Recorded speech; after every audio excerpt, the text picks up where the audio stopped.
Warning, the following podcast contains adult language, themes, and situations. Also, the film we're about to talk about is going to be spoiled thoroughly. Listener discretion is advised. Enjoy this show. What happens when the writer of such cinematic classics as Taxi Driver, American Gigolo, Raging Bull, and Dog Eat Dog taps Nicolas Cage to play a CIA agent battling dementia?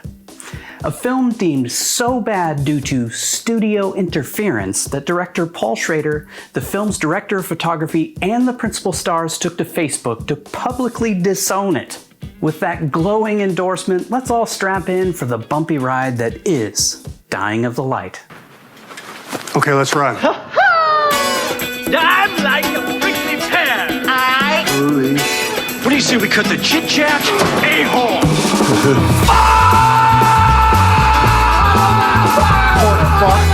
Porker, how'd it get burned? How'd it get burned? How'd it get burned? Hey, have you ever been dragged to the sidewalk and beat until you pissed blood? Welcome to One Cage at a Time, the show where we break down every single Nicolas Cage movie, one film at a time. Here are your hosts, Patrick, Vince, and Nigel. After being forced into an early retirement by terminal dementia, Evan Lake and his partner set out to settle a score with Evan's recently resurfaced arch nemesis, who was thought to have died 22 years earlier. Let's see who's joining Nick on this adventure. Dying of the Light features the late, great Anton Yelchin, Swiss actress Irene Jacob, Alexander Karim, and of course, the only reason this film is remotely watchable, Academy Award-winning actor and man Paul Schrader always gets his best performances from Nicolas Kim Coppola, better known as Nicolas Cage.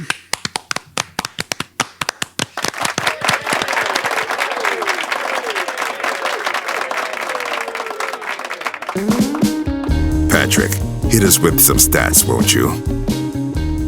All right, Dying of the Light was released December 5th, 2014.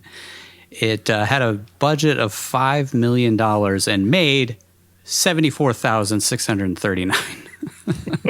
But it was released direct-to-video, so again, I don't know exactly where those numbers come from. I guess it's, physical media sales or maybe rental purchases. Probably, I don't know. It was directed by Paul Schrader, the legendary Paul Schrader, one of our favorites after Dog Eat Dog. To be fair, I really feel like we've seen two of the worst of Paul Schrader films in existence. I don't know. I really do feel like it would be an interesting exercise to do all of the Paul Schrader films in this format, but that's for us 10 years from now or whatever when we get really bored. When we come out of retirement. When we reach Paul Schrader's age. What are you talking about? We're the same age. We jump on He's Facebook reached that to point in our carees as he's reached express our opinions on things that we really shouldn't be expressing our opinions on. I really think, I gotta say, if I had to list my top 10 podcasts, ours would be number one. Yeah, Paul Schrader just named his top movies of 2021. Yes. Mm-hmm. And he put his own movie as number one. He put the card counter as the card counter. I gotta say it was the best one of them all. So that's the first collaboration between Scorsese and Paul Schrader since Bringing Out the Dead. So I'm kind of excited to see it. Bringing Out the Dead, I feel like, is the one that's not the greatest out of those collaborations. Even though, it's an okay movie. It's just not, it's not Taxi Driver or Raging Bull or Last Temptation of Christ, Mm-hmm. This was, of course, written by Paul Schrader as well. This is where it differs from Dog Eat Dog, because Dog Eat Dog was technically written by someone else, and Paul Schrader just kind of peppered in a few changes and added a few things to it. So the responsibility for this masterpiece falls squarely on Paul Schrader's shoulders. Though we'll get to it, there was some major interference with the studio, so much so that Yeah, like we said in the opening, this was publicly disowned by Paul Schrader and Nic Cage and Anton Yelchin. Yeah. It was shot by Gabriel Kosith. I've been editing the National Treasure episode, and I completely, like, one of the people, like, two of the names I completely got wrong. Like, the celeb thing was Caleb, and then Mayan, whatever, the co-writer. Bialik. There's like Cormac and Wibberley. Yeah. Her name is Marianne. I just wrote her wrong. So if I screw up any of these, just know it's been a long week. We're losing viewers because of your inaccuracy here. So Gabriel Kosith, I'll get into it in the quick facts. He publicly went forward and also disowned this film because he shot it very specifically with an idea in mind that was thrown out in the edit for like how the color grade affected different scenes, you know, and different experiences that the characters were going through. And he was not happy with what they did. He is among his many credits are the non-Christopher Walken prophecy movies, which there are 3 Walken prophecy movies, and then I think there's like 2 other sequels after that. Yeah, believe it or not, and also Hellraiser 8. Oh, the best of that. Yeah. Which was called Hell World. Yeah. Didn't even know there were 8 Hellraisers. There's more than that, I think. Oh my God.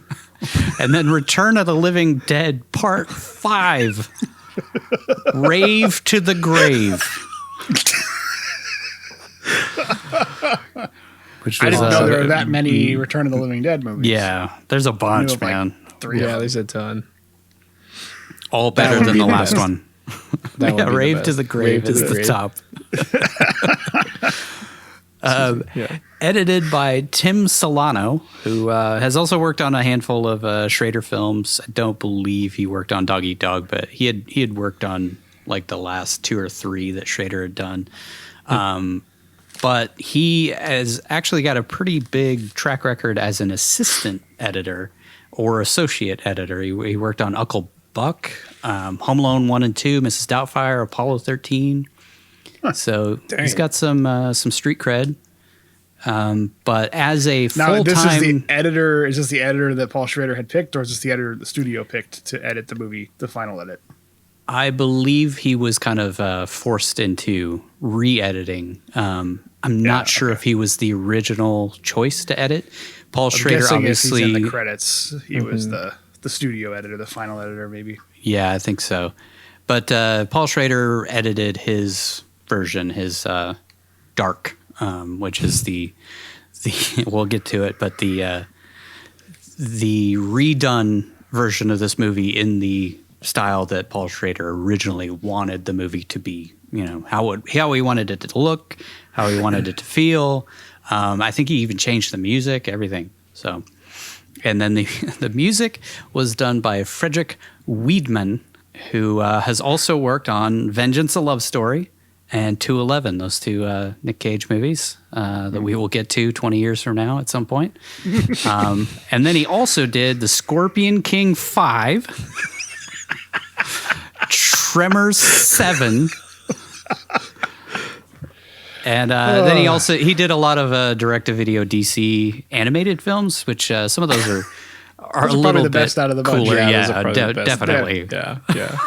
I'd watch any of those over Tremors 7 or Scorpion King 5. Who knew? Like Hellraiser 8?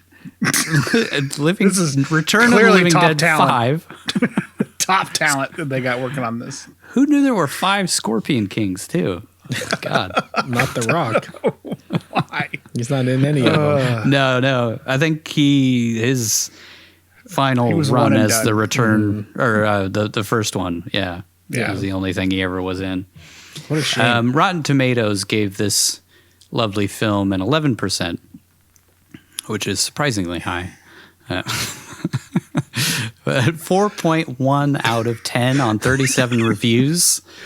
Oh, man. The audience score, not much better, 15%.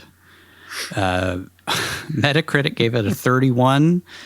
IMDb gave it a 4.5 out of 10, and it did not get a cinema score since it did not go to theaters, which, by the way, I did some research. Nigel, you're 100% right. What they do is they send out surveys to 5 different theaters for a movie as it's released. And then it's, they don't selectively choose one place or another. They just pick 5 cities at random, and then they just pick one theater at random, and they give everybody a cinema scorecard, and they say what they would rate it, A to F. And so somebody said that A is good, B is really tepid, and C or lower is basically the movie shouldn't have been made at all. Yeah. So if you purposely, because this is people who went to purposely watch the movie, and if you go to purposely watch a movie and you give it an F, that's not a good thing. How about a Coppola Quick Facts? Originally titled In the Dying Light. And this is the third film, both written and directed by Paul Schrader, featuring the word light in the title, after Light Sleeper from 1992 and Light of Day from 1987. So he's got a thing with light. This one, the dying of the light. Yeah, that's right. Dying of the light is, death, I guess, just dying. It's from the Independence Day speech. I almost said Paul Goodman. I don't know who that is. Paul Goodman? He's John Goodman's brother. Yeah. That's Saul Goodman. I keep getting Paul Schrader. No, not Paul Schrader. Bill Pullman says it. I don't remember what the actual poem it's from. But from Independence Day? Yeah, it's the don't go softly into the... don't go gently into the soft night or dark night or you whatever. think that's where he got the name? Yeah. He didn't get it from Independence Day, but Independence Day got it from a poem. Yeah. It's do not go gently to that good night, rage against the dying of the light. Yeah. I just wanted to make the joke that he got it from. He thought Bill Pullman said it in Independence Day. I like liked that. I like that. Put it in the movie. It's a good name. In the Dying Light, though. I think Dying of the Light is a better name. I like that for sure, yeah. This film was, like we said, completely taken away from director Paul Schrader in post-production and re-edited by the producers. So I don't know if that means that with Tim Solano, he had turned in his cut and then the producers re-edited it, or somebody was brought on that wasn't credited. I don't know. Yeah, who knows? But I'm sure there's guild rules that say certain people have to be credited based on the work they do. So maybe he was the guy that helped the producers edit it or something. I don't know. Yeah, maybe. I mean, he has such great credits, so obviously they brought him in for a reason. That's why he makes the medium bucks. God damn it. In October 2014, Schrader posted on his Facebook page, which is a real rabbit hole if you want to. Yeah. Check out Schrader's Facebook page. It's awesome. It's incredible. Yeah. He posted, "We lost the battle. Dying of the Light, a film I wrote and directed, was taken away from me, re-edited, rescored, and remixed without my input. Yesterday, Grindstone..." Cowboy? A division of Lionsgate. Grindstone. Sounds like a app for... Oh, I won't say. Anyways, he said that Grindstone had released the poster and the trailer. Schrader had already posted in September of 2014, so about a month earlier, photos of himself, Nicolas Cage, Anton Yelchin, and Nicholas Winding Refn, I think is how you say his name. I think Refn. So, yeah. Wearing black T-shirts printed with the terms of the non-disparagement clause that they had signed with the film's production company, Grindstone Entertainment Group, which says, "No publicity issued by artist or lender, whether personal publicity or otherwise, shall contain derogatory mention of the company, the picture, or the services of artists or other connected with the picture. It's, yeah. So that's the fine So it's like print. legalese for like don't shit talk the don't movie company don't bash the people movie. working on it? Yeah. Yes, The movie exactly. or the company or anybody involved. So we'll do it for you. Pretty So standard don't fare, go it seems on like. Conan and bash the Yeah. movie, or else you can be sued. Yeah. So basically, for they were saying we detriment. can't talk shit about the movie, but we talking want to shit talk about shit the about Yeah. the movie. Commenting on the photos, Schrader further wrote, "Here we are, Nic Cage, Anton Yelchin, Nick Wren, and myself wearing our non-disparagement T-shirts. The non-disparagement clause in an artist contract gives the owners of the film the right to sue the artist should the owner deem anything the artist has said about the film to be derogatory. I have no comment on the film or others connected with the picture." Through their silent public protest, Schrader, Cage, Yelchin, and Wren have basically disowned this version that came out and encouraged potential audiences not to see it. Which We should have listened. I wish we would have listened. I can't decide if this is a worse movie than Dog Eat Dog. Because Dog Eat Dog had that performance from Willem Dafoe that it made it slightly a better movie. This movie doesn't have that. It just has Nic Cage doing some weirdly like cagey Nick Cage stuff. things. Yeah. But yeah, it's not a horrendous movie. It's just a big mess. And Spoilers, I don't think it's worse than Dog Eat Dog, but I think that's mainly because Dog Eat Dog has a lot more lows and maybe some more highs. Yeah. This movie is just kind of more it's just kind of a midline way tepid, through, you know? flat, boring film from start to The finish. Wonder Bread of film. Yeah. You're not going to enjoy it, but you're not going to hate it. Yeah. It's sustenance, kind of. Dying of the Light had a $5 million budget, of which $1 million was Nicolas Cage's salary.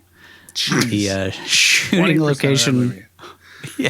shooting locations was mostly Romania, with some additional scenes shot in the United States and Australia, doubling for Kenya, which you can really tell. Yeah. I don't think Kenya and Australia look anything alike. No, that's not true. They have hotels with They pools. put the filter over it. Yeah, They he used the filtered Mexico it. filter. And Yeah. Yeah, you just put that like orange "This is Africa" filter on everything. Yeah. Like when they're in around all the buildings and stuff when they're visiting. I already forgot his stupid name. Yeah. Beneer. Yeah, When they're Beneer. visiting Beneer. Beneer's hideout, everything is like orange.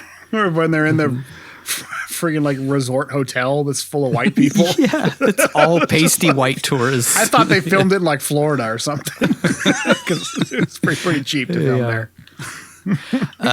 Nicholas Winding Wren, I'm sure I'm butchering these names again. He left to direct Drive, which is what a career choice that was, to either stay and work on Dying Light, because he was Dying of the Light. He was supposed to direct this movie. Well, I'll get to it here, but he admired Paul Schrader's spec script and was going to direct it years earlier with Harrison Ford and Channing Tatum. Oh my God. The movie we missed out on. Yeah, I can see that. That would have been so much better of a film. Like the guy who did Drive using a Paul Schrader script, Harrison Ford, Channing Tatum. Yeah, Yeah, I could see it. it's a good movie. But then Harrison Ford exited the project because of creative differences about the story's bleak ending, which we will definitely be covering. Wren opted to God stay Nick on didn't as an turn it executive down. producer, with Schrader directing his own screenplay. He later publicly criticized the producer's decision to change Schrader's version and called the re-editing against the director's will artistic disrespect. Which I have to agree, it's it not sucks. It would some suck to be in first-time that director. position. This is Yeah. Paul Schrader, They I saw mean, say Doggy what you Dog will. And they were like, There's no Doggy Dog was disrespect. after this thing. After this, yeah. oh yeah, that's right. That's right. I feel like that movie Yeah. was to make Yeah. up for this movie for Nicolas Cage. he wanted to work with Nic Cage in a completely different project where he had final cut and didn't have to worry about the producers getting involved, which, yeah. They should have. They did do a great film. They did make a masterpiece. Nick's like, hey, what if I do a Humphrey Bogart impression? How about I do one Humphrey Bogart and one regular? Oh, we're out of time. I guess you're just going to deal with that one. I'm leaving. Bye. Yeah, they thought I was resisting. Yeah, that's right. Resisting. Yeah, I like that. This is a good way to end the film. More. This is how we should have ended Dying of the Light. It wouldn't have got taken away if we had. On the 8th of December 2014, cinematographer Gabriel Koseth published a guest column on Variety.com where he wrote that he was denied the possibility to accomplish in post-production what is any cinematographer's duty, assuring that what audiences will see on cinema and television screens faithfully reflects the look intended by the director. Koseth complained about the significant digital alterations made by the producers in post-production. The film we shot had images with strong, violent colors and was dark. This one is not. Which I guess is why they called the director's cut dark, huh? Yeah. Paul Schrader wanted color to play an unusual, extremely important role in the visual style of this movie. An expressionistic approach where color doesn't just represent moods and feelings, but meanings and symbols. So I guess that's what we're going to see when we watch Dark, which will be what we do next. That'll be our next episode. Okay. Thank God we get to dive back into this movie. I'm really hopefully it's a looking better forward to version, it. you know? I hope so. That's why. So we haven't watched the film yet. None of us have. Yeah. Because we didn't want to sully our feelings towards the released Dying of the Light. Mm-hmm. So I'm really interested to see if we have a different opinion of the film afterwards. I saw a couple articles where they said, like, this is how Paul Schrader resurrected Dying of the Light. So some people out there said it was a great cut. Just a bunch I of guess pink we'll rooms. see. We'll be the judge of that, damn it. We all know Anton Yelchin had incredible range. I mean, he really pulled off the creepy psychopath vibe Paul Schrader was going for in this film. But, like most of you, I'm sure, I was first introduced to him when he took over the role Walter Koenig made famous of Chekhov in the reimagined Star Trek movies. He was so much less spooky and infinitely more lovable in those movies, and even though Anton is gone, his performance lives on forever.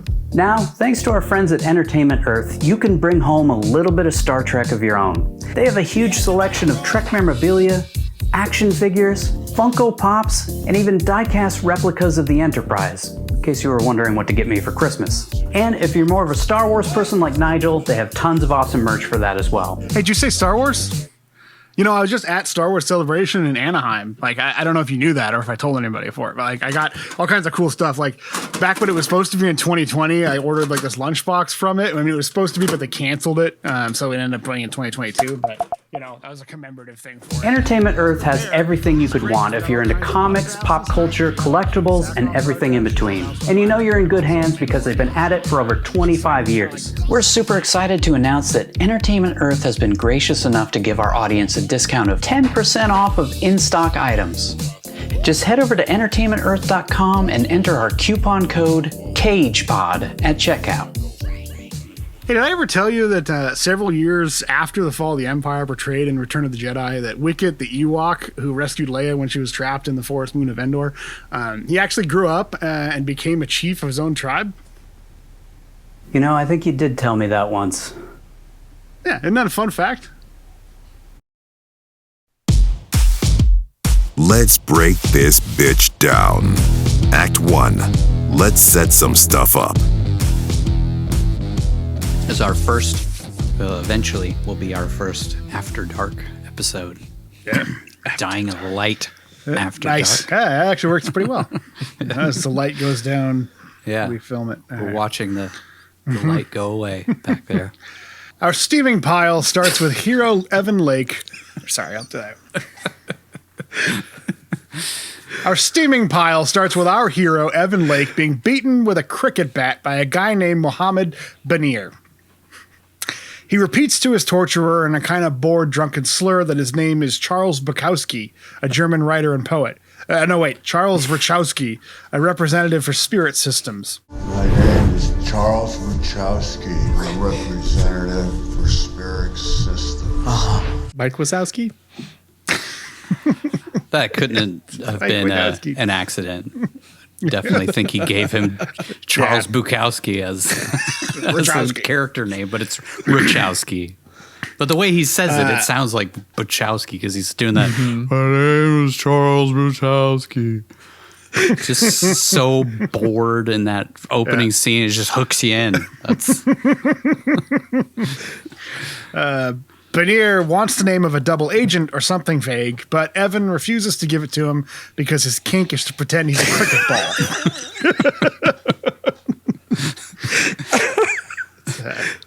Some good character quirk.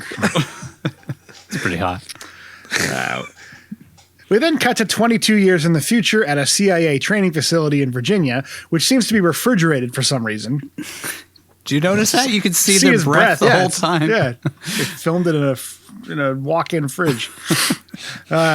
We see Evan's hand shaking like he's in bad need of a drink, or maybe he's cold. Maybe he's cold. Just shaking. As he's introduced to a group of new cadets as a former deputy station chief in Beirut, chief of Station Kabul, holder of the Donovan Award, the Distinguished Intelligence Medal, the only living recipient of the Intelligence Star, and Mother of Dragons, Evan Lake. Breaker of Chains, Mother of Dragons. It's a long list of stuff they list off there. Yeah.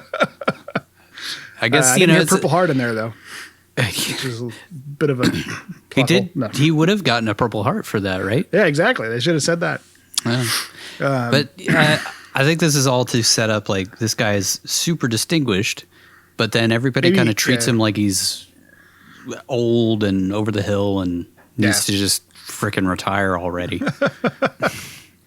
Maybe he didn't get a Purple Heart because he wasn't serving as a member of the military. Yeah. CIA. Serving as a CIA different operative. Yeah. Yeah. I don't know. Did he have a military background? Yeah, I believe at some point they did. say he served in the Marines prior to joining. Yeah, for like CIA. 6 years and then 27 years in the CIA or something like that. Yeah, it's an alternate reality where Walter had a good career in the military and went on to join the CIA. System promoted me to the CIA. He does talk a lot like Walter. He does. Especially in this scene. Yes, in that opening monologue. Mm-hmm. We should say that's Walter from Grand Isle, one of the other Nic Cage movies. Yeah. In case you didn't watch that episode. Probably didn't. Don't blame you. Next, we see one of the worst delivered monologues of Nicolas Cage's career as he asks these new recruits, What the hell are you doing here? and then drops some Humpty Dumpty on their asses. He goes on to say the CIA just sits around backstabbing the president, watching porn, tapping phones, and the best of them quit or retired. So what in the name of Jesus Christ nailed to the cross are you doing here? No, you, the audience. What the hell are you doing here watching this movie? Don't you know there's an entire world of other experiences you could be having right now instead of watching Dying of the Light? No, you're watching us talk about Dying of the Light. But Evan Lake is talking to you, the viewer of the movie. Okay, What the hell are you doing here? And then Nigel's talking to you, the viewer of the podcast, of us, the viewer of the movie. Which is even worse. It's Inception. Actually, arguably better than watching Dying of the Light. I feel like we somewhat made it better. The cadets, who are mostly made up of Eastern Europeans for some reason, look at each other dumbfounded since they probably need a Romanian translator. We mentioned most of this was shot in Romania. Yeah. Maybe that's why it was just freezing. It's a winter It's the time. best they could do. The set wasn't heated. If you watch, it's mostly Eastern Europeans in the back, and then they put one Hispanic guy up front on one side, and then there's a couple African American guys and a woman or two. We got to diversify. Evan answers himself and says that they must be here because they heard the call of duty. That's going to make an Activision joke, but that's dumb. Most of these people look to be pretty young, so they probably learned about the CIA from Call of Duty, the game. So I guess they're kind of right. Then he says they must be there in a line read only Nicolas Cage can deliver. Because you have values. This opening monologue is supposed to set up our whole this is the whole hook of the film to the point where they repeat it at the end of the movie. Yeah, it's the bookend for the entire movie. And I think right after this it's slammed to a slam cut to the title screen as soon as it so and at the end I think he adds a couple extra things onto the speech. We don't cut away to the credits quite as fast as we do with the values thing. But man, values. It's just such a bad, and they even mention it in the script of I heard you caused quite a stir on that amazing speech that you gave earlier. Yeah. Didn't they say he's done this speech every year? He does it for every class or something. So maybe he's just. I think since he said he started writing a desk 6 years earlier, so I think he's been doing this for 6 years. Yeah, and he's obviously tired of it and wants to go back to the field. Outside, Evan asks the guy who introduced him on stage if he thinks that they believed a word of his rousing, weird, awkwardly delivered speech, and the guy tells him he's retiring, but will eventually come back to see if Evan asks the next batch of recruits why the fuck they bothered signing up. Evan heads down the freeway while having acid flashbacks of his cricket game with Bannier. And this was the first of many scenes where I realized that Nic Cage should have been cast as Mr. Rogers in that biopic instead of Tom Hanks. He just looked like Mr. Rogers to me in a lot of shots in this movie. And I think it's the gray wig that he's got, or maybe that's his real hair. I don't know. Maybe that's what his hair should naturally look like as a 60-year-old man. But I'm not used to seeing Nicolas Cage with gray hair. I think that's what it is. And he just... There's only a couple. There's this one and that Army of One, I think, is the movie where he's totally gray with a gray beard. But there's a part, I think later on in the movie, he's wearing a blazer and it just reminded me of Mr. Rogers. He's wearing a suit jacket that just looked like it. Anyway. Maybe it'll make sense with the screenshots that you'll put in here that kind of looks like Mr. Rogers. I would pay good money to see his Mr. Rogers impression. I think you would have done fine. Beautiful day in the neighborhood. In the flashback, we see Bannier cut a big chunk out of Evan's ear before an explosion knocks he and all the bad guys to the ground.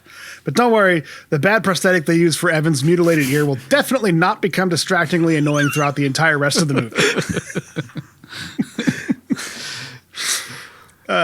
Some soldiers storm in and presumably rescue our hero, but we cut back to the present where Evan is startled out of his jaunt down memory lane by the sound of a honking car horn. Since he's on the freeway driving a car. It's always something with these jackasses in traffic. It's either the Beirut flashbacks or the phones of these damn people. Just pay attention. We're all in this together. Do you think it would have stayed that way, his ear? It cut the cartilage. He used the. It's just he just snipped the cartilage, but it made his ears jut out. Yeah, that's because they had to put that prosthetic over the top of his actual ear. Right. So his ear is 3 times the size. They could have stitched it back, and made it look decent. My dad had part of his ear removed because of melanoma, and it looks like a normal ear. They just cut part of it off and sort of rounded it a little bit. They could have done some better stuff with it. Is all I'm saying. Yeah. But or maybe the just had prosthetic he wears later looks like it's Nic Cage's ear. Yep. That's weird. It's weird. I actually wanted to show a mutilated ear, but there's a reason why you don't do that very often in movies. I think it's maybe easier to just put a scar down his face or something. It's just purposes. A constant reminder of this person that he has a revenge boner for the entire freaking film. It's like a 30-second scene at the beginning of the movie, and this is the person we got to concentrate on for the whole freaking 94 minutes or whatever of this movie. It's already off to a bad start. Over at the CIA headquarters, Evan asks the CIA director if he can help him get back to active duty and stop riding a desk. He suggests Evan take an early retirement since he'll make $110,000 a year pension based on his 36 years of government duty. But Evan scoffs at the idea and seems heartbroken at the idea of walking away from the agency. Next, we're introduced to Anton Yelchin's character Milton, who talks like he has gravel in his throat throughout the entire film. I've noticed a couple of movies where he kind of just talks like that. I don't know if that's what he sounded like more often than not, or if he just liked to put that tough man thing on. I don't feel like anybody actually sounds that way. Unless you're Paul Schrader. I mean, Paul Schrader kind of sounds that way, I guess. Maybe Milton is Paul Schrader writing himself into the story. I just want to kill some people. I don't want to be at this desk anymore. Milton pops into Evan's office to ask if he's seen his stapler anywhere. All right, it's a wrong office movie. He notices Evan's hand shaking from the hallway and asks Evan how it went with the director. He says he's going to go see what he can do, but he knows that it won't do any good since he met with the director of this film and got a similar response when he asked if they'd get final cut. Oh, man. Meta. Then Evan asks Milt to put a dictionary on his hand since there are two kinds of people in this world, men of action and everyone else. What the fuck that has to do with being able to hold a dictionary steady on his hand is anyone's guess. Milt smirks and walks out like Evan just told him the secret to life. Men of action and everyone else. Okay. I guess because I can steady myself, like even when I'm nervous, I'm able to like we saw right his hand myself. Shaking early, so he's trying to show that he's, I still got it. I can get myself to that point, which he definitely can't, because when he meets with Paneer later on, he just basically mumbles and shits his pants and walks out. Over in Bucharest, Romania, a couple of cops are tailing a guy who has a USB on him full of secret information of some nondescript nature. These geniuses are spotted by the guy immediately, which leads to a pulse-pounding car chase that wouldn't be out of place in a movie called The Bourne Mediocrity. In their rental sedans, they make it all the way from the parking lot to a bridge like a quarter mile away. Rather than be caught with the USB, the bad guy opts to jump off a bridge and kill himself, but not before throwing the USB somewhere apparently super easy to find. Next, we see a Romanian intelligence officer of some sort recovering the information from the USB drive on a computer, which has all the file names in Romanian, but all the windows in English for some reason. He uploads the contents of the drive to a database that alerts the NSA since Milton put in a watch order for a certain chemical compound called decitabine. I can't remember how to say it. Yeah, it's like decitabine, I think. Decitabine? Yeah. So they uploaded every single piece of text that was in this thing to a... How exactly would they... They just scan all the documents? Is that what happened? Yeah, they put it in a zip folder and uploaded it to the cloud. Yeah, they just put it out there, I guess, and then that triggered the NSA, right? Yeah. Because of they're watching everything around the world at all times. Yeah. So... it's just such a oddly specific thing, which, by the way, I looked it up, and decitabine is like really common in like chemotherapy and stuff. It's like a really, really common drug. But I guess it's the combo of different drugs with decitabine. Yeah, so. that's it. Yes. Then why not go for a more rare drug instead of one of the most common drugs in chemotherapy? I mean, it's not like crazy common, and the thalassemia that Paneer has is actually pretty rare. I think it's like 200,000 people on the planet have it. So, and the treatment was supposed to be experimental. So I guess decitabine with these other could be that makes sense. Yeah. We see Evan having flashbacks while driving again. Damn it, people. When you get behind the wheel of a car, it's no longer just your safety that's at stake. That's why they should have mandatory driver's tests once you hit a certain age. In flashback, we see Evan in the past arguing with some dude about Paneer, the guy who Vincent Van Gogh to Evan's eating. Oh, man. He swears that Paneer is alive since the body he saw at the scene didn't have a head, so it must not have been him since he had a head. Can't possibly have just been a headless guy who got his head blown off in the explosion. But we obviously saw that Bannier had a head in the opening scene, so that couldn't have been Bannier. You don't understand. He had a head, and this body didn't have no head. This one didn't have a head, so obviously... Head? No head. I guess he's trying to go with you can't prove that it was him because he had Yeah. no head. Oh, like they don't have blood, DNA testing or anything like that. fingerprints. Fingerprints. 22 years earlier from 2014 would have been 1992. Everyone else contends that he died in the explosion, and Evan is told to drop the matter of Bannier since he's probably an operative of some government organization now. Just a theory. That's one of my Yeah. big Coppola questions is like, is it because I don't know. They kind of answer it later on that no, he wasn't. But Yeah, he wasn't. it seems he was hiding like and useless. the CIA is like purposely trying to stop him from finding this person. So I think it's more about, since they talk about he's been in hiding, like he hasn't done anything for 20 years. Like the CIA doesn't give a fuck about this guy. Who's not really even in doing this anything scene though, anymore. they're like, drop it. Where this 'cause matter he had is just over. died. You know. Yeah. Yeah. So Hey, it's just weird. They kind of There could have been maybe that was in a different earlier version of the movie. Yeah. That they cut out because it would. they forgot about it when they recut the movie.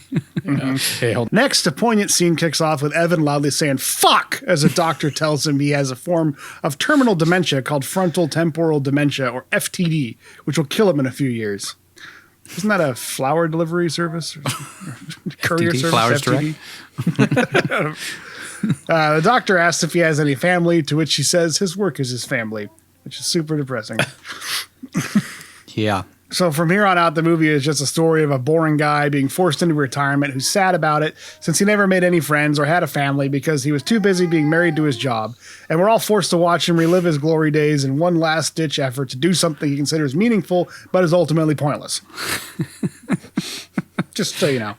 Should just put that on the back of the DVD. Yeah. A film by Paul Schrader. The doctor tells him his condition comes with some cool things Nicolas Cage can incorporate into his boring-as-hell character to make him even remotely interesting. Like overreactions, inappropriate reactions, blank spells, mood swings, and an unreliable sensory perception.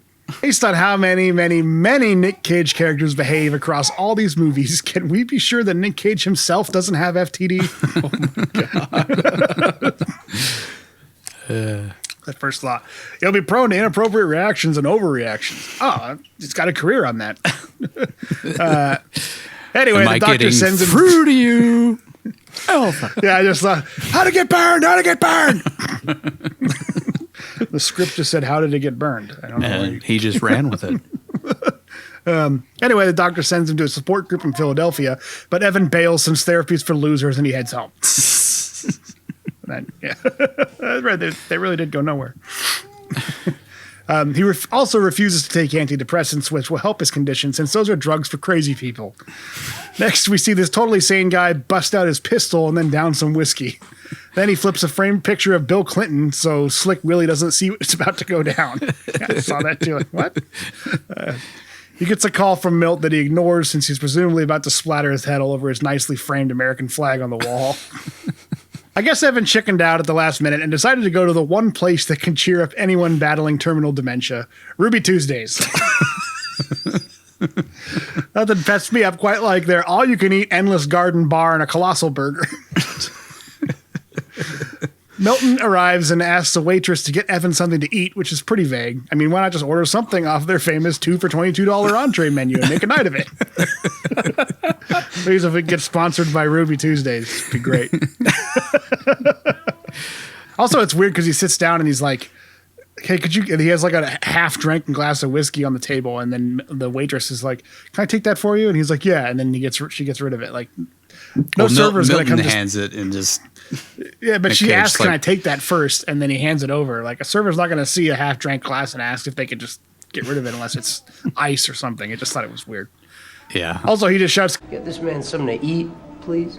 Yeah. Yeah, Just that. nondescript. yeah, the server's going to, oh, yeah, sure. Sure. I'll just get him something to eat and put that in the kitchen. With a ton of fucking spit. She just delivers like the whole menu. Just try some stuff. Milt tells Evan that the NSA traced decitabine back to some medical charts on the USB stick, which contained only these charts, some Muslim scriptures, porn, and Angry Birds.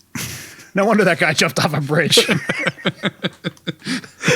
Hey, did you guys know that when they seized Osama bin Laden's computer, they found a bunch of porn, anime, and video games on it? Yeah, I did. Some good stuff. Fun fact.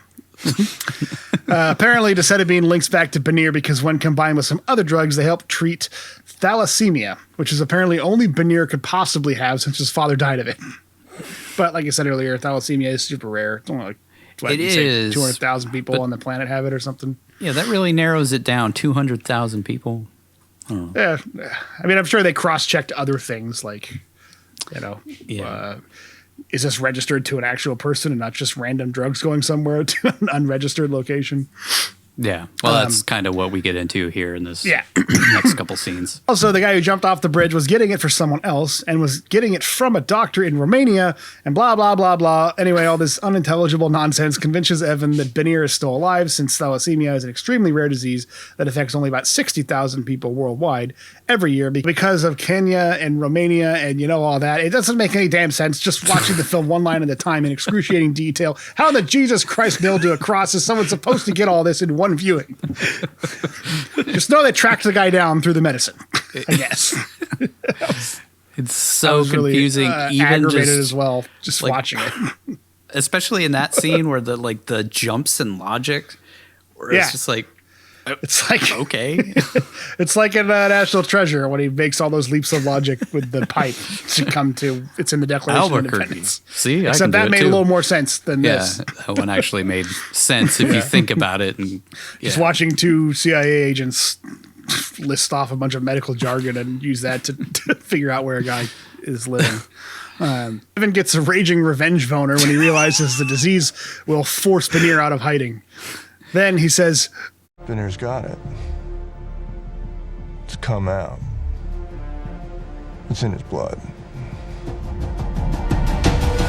While leering at Milton in a supremely creepy way that I have to imagine makes Milton so freaked out that he just leaves this deranged has-been alone to enjoy his well drinks in a family chain restaurant booth in peace.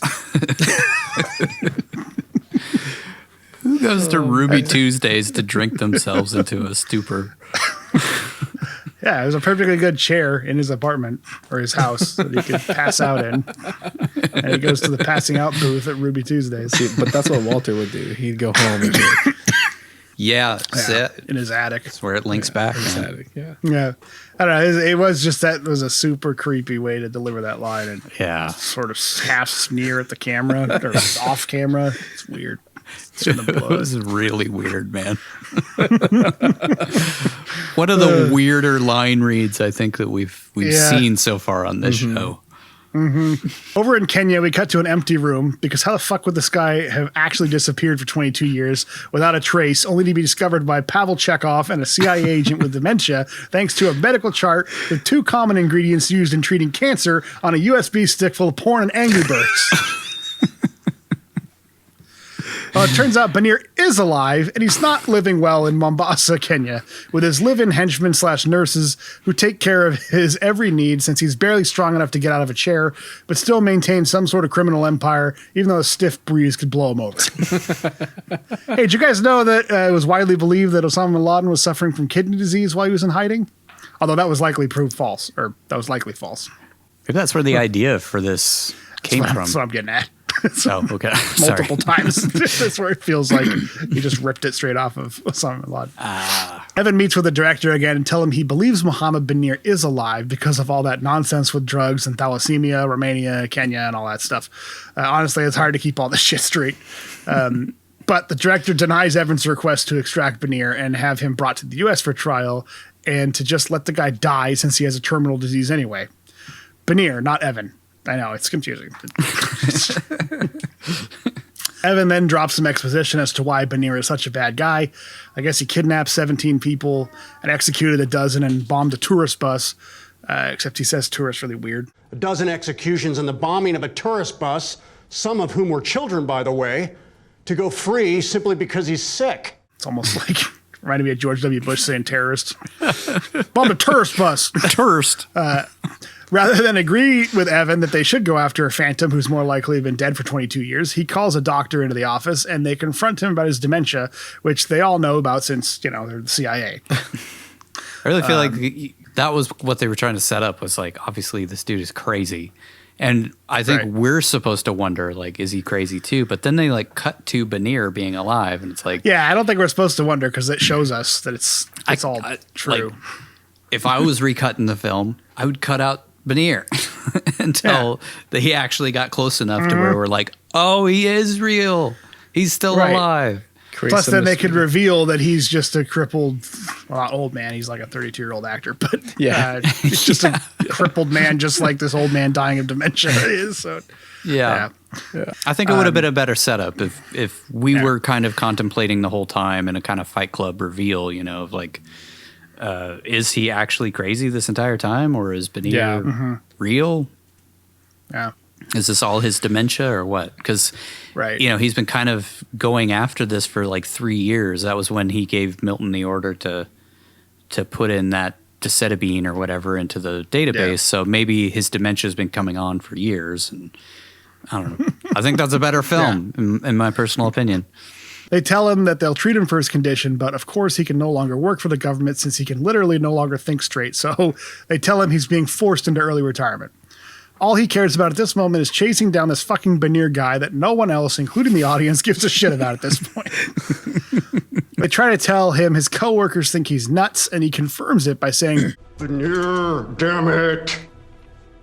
In a completely unhinged, insane way through his gritted teeth that's almost indescribable. That's how fucking weird it is. Banir, damn it. That's right. It's fucking weird, man. I wonder why they're so skeeved off about this guy continuing to work for him. Then he screams at the director of the CIA and a doctor who has the ability to say whether he keeps his job or not about how he fucked up Iran-Contra, 9/11, WMDs, Afghanistan, Iraq, Benghazi, and he has his head so far up Obama's ass, all he can see is shit. So yeah, it makes a strong case for staying on the job. I could just see Schrader like writing that, like, you fucking fucking CIA sucks. Fucking awful Obama stars. We then see him back in his office when 2 security guards come in and tell him to turn in his badge. He's then shot immediately by them after he lunges like a madman into his desk, reaching for what the armed guards assume is a gun.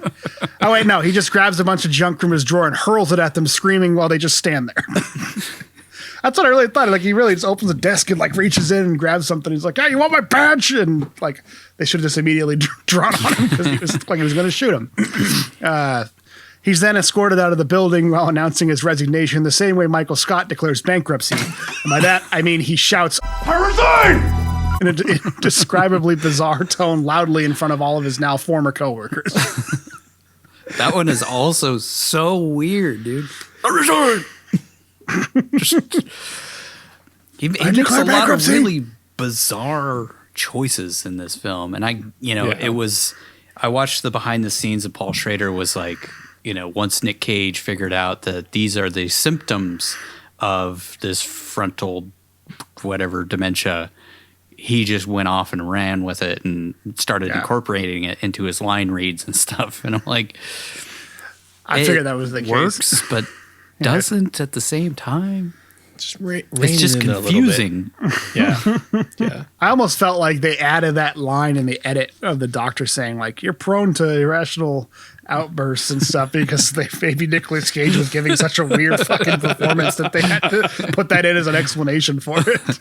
That was one of the reshoots. Act 2. Let's get some motivation up in this thing.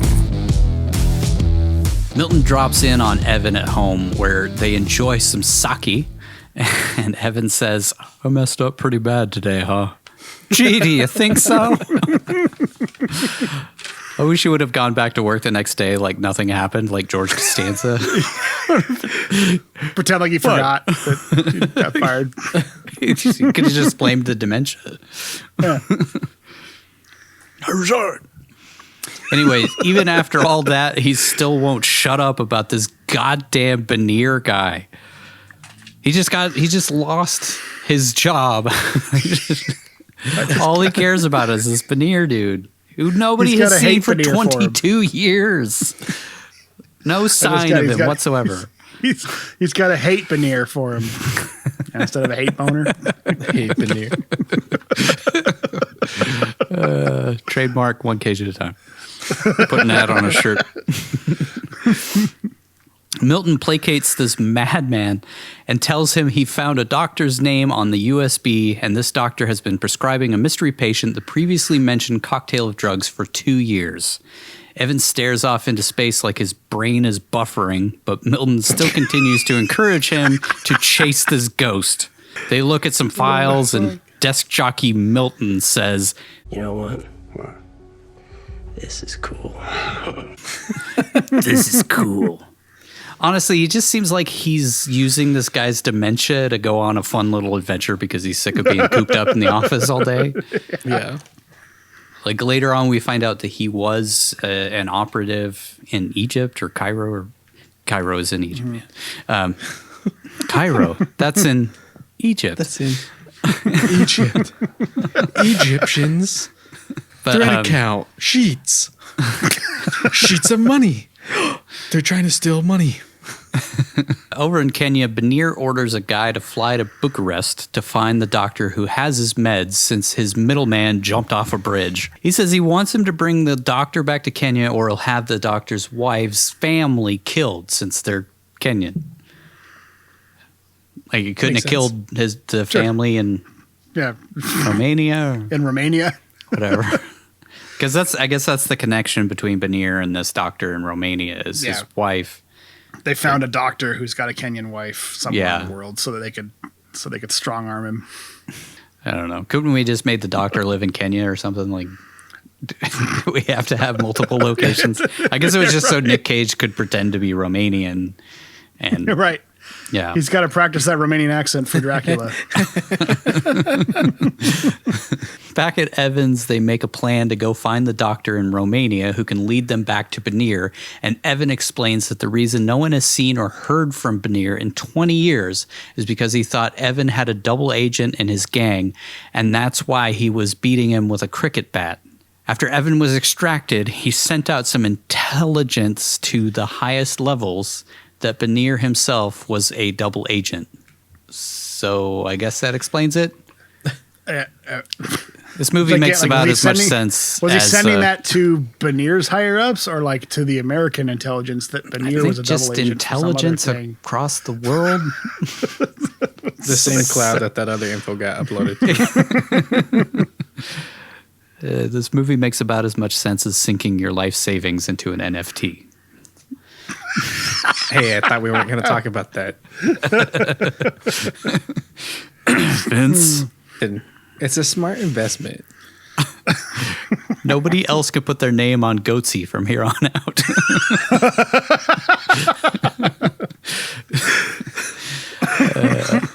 Evan goes on to say that guys like him don't die because he's a true believer. What is he, fucking Stan Lee? Excelsior! Milton creepily smirks at Evan and says, You've been giving this a lot of thought, haven't you? He's supposed to come across as a guy who looks up to Evan, even though everyone else thinks he's crazy and over the hill, but gives off some real Elijah Wood meets Damien from The Omen vibes throughout this whole movie. He's just spooky throughout the movie. Whoa, spooky. Creepy weirdo, dude. I'm scareder of him than I am of Bannier throughout this movie. Yeah, me too. I thought there was going to be a twist where Milton turns out to be some fucking serial killer. Yes. When Milton sliced that guy's throat, I thought for sure he was like a double agent and was working for Bannier the entire time or something. I don't know. No, he's just a mass murderer. He's just a mass murderer. Nic Cage laughs like a crazy person when he says he thinks about killing this Bannier guy all day long, every day.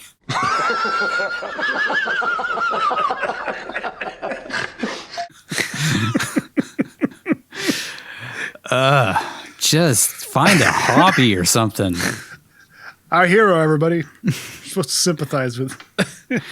Then the doorbell rings and he tells the guy who is a guest in his house not to answer it. Yeah, what the hell? What the fuck was that about? Yeah, why would he answer the it. door? Why was that even in the I script? wondered that too. Nobody thought that was a weird line to Is that include? part of the dementia? Is just like, Yeah. All you Don't had to do get was it. just be like, I'm gonna go get it. Like, why would he answer his door? I don't get yeah. it. I thought it was supposed to be like, no, they could think I'm not home. But then he goes and gets the door. And then he just So- goes to answer the door. Yeah. He forgot that he was going to hide from them. Halfway between the door and yeah. Evan then gets right up and answers the door. What in the fuck is going on in this movie? The doctor we met when Evan flipped out in front of the entire CIA tells him that he doesn't want to leave things the way that they did and that he wants to help him. Evan slams the door in the doctor's face after agreeing to get treatment, but he does just like slam the door right into the dude's face. And then Milton puts two and two together that Evan is hiding something from him, so he reluctantly lets him know that he's battling dementia. Actually, he says his brain is rotting. He's known for over a year, and then he yells at Milton like a nutcase about the CIA asking about him. Were they asking about me? None of this stops Milton from helping Evan pursue this revenge mission on a guy no one has seen or heard from in over 20 years since Evan said he was a double agent or some bullshit because he sent it up to the intelligence.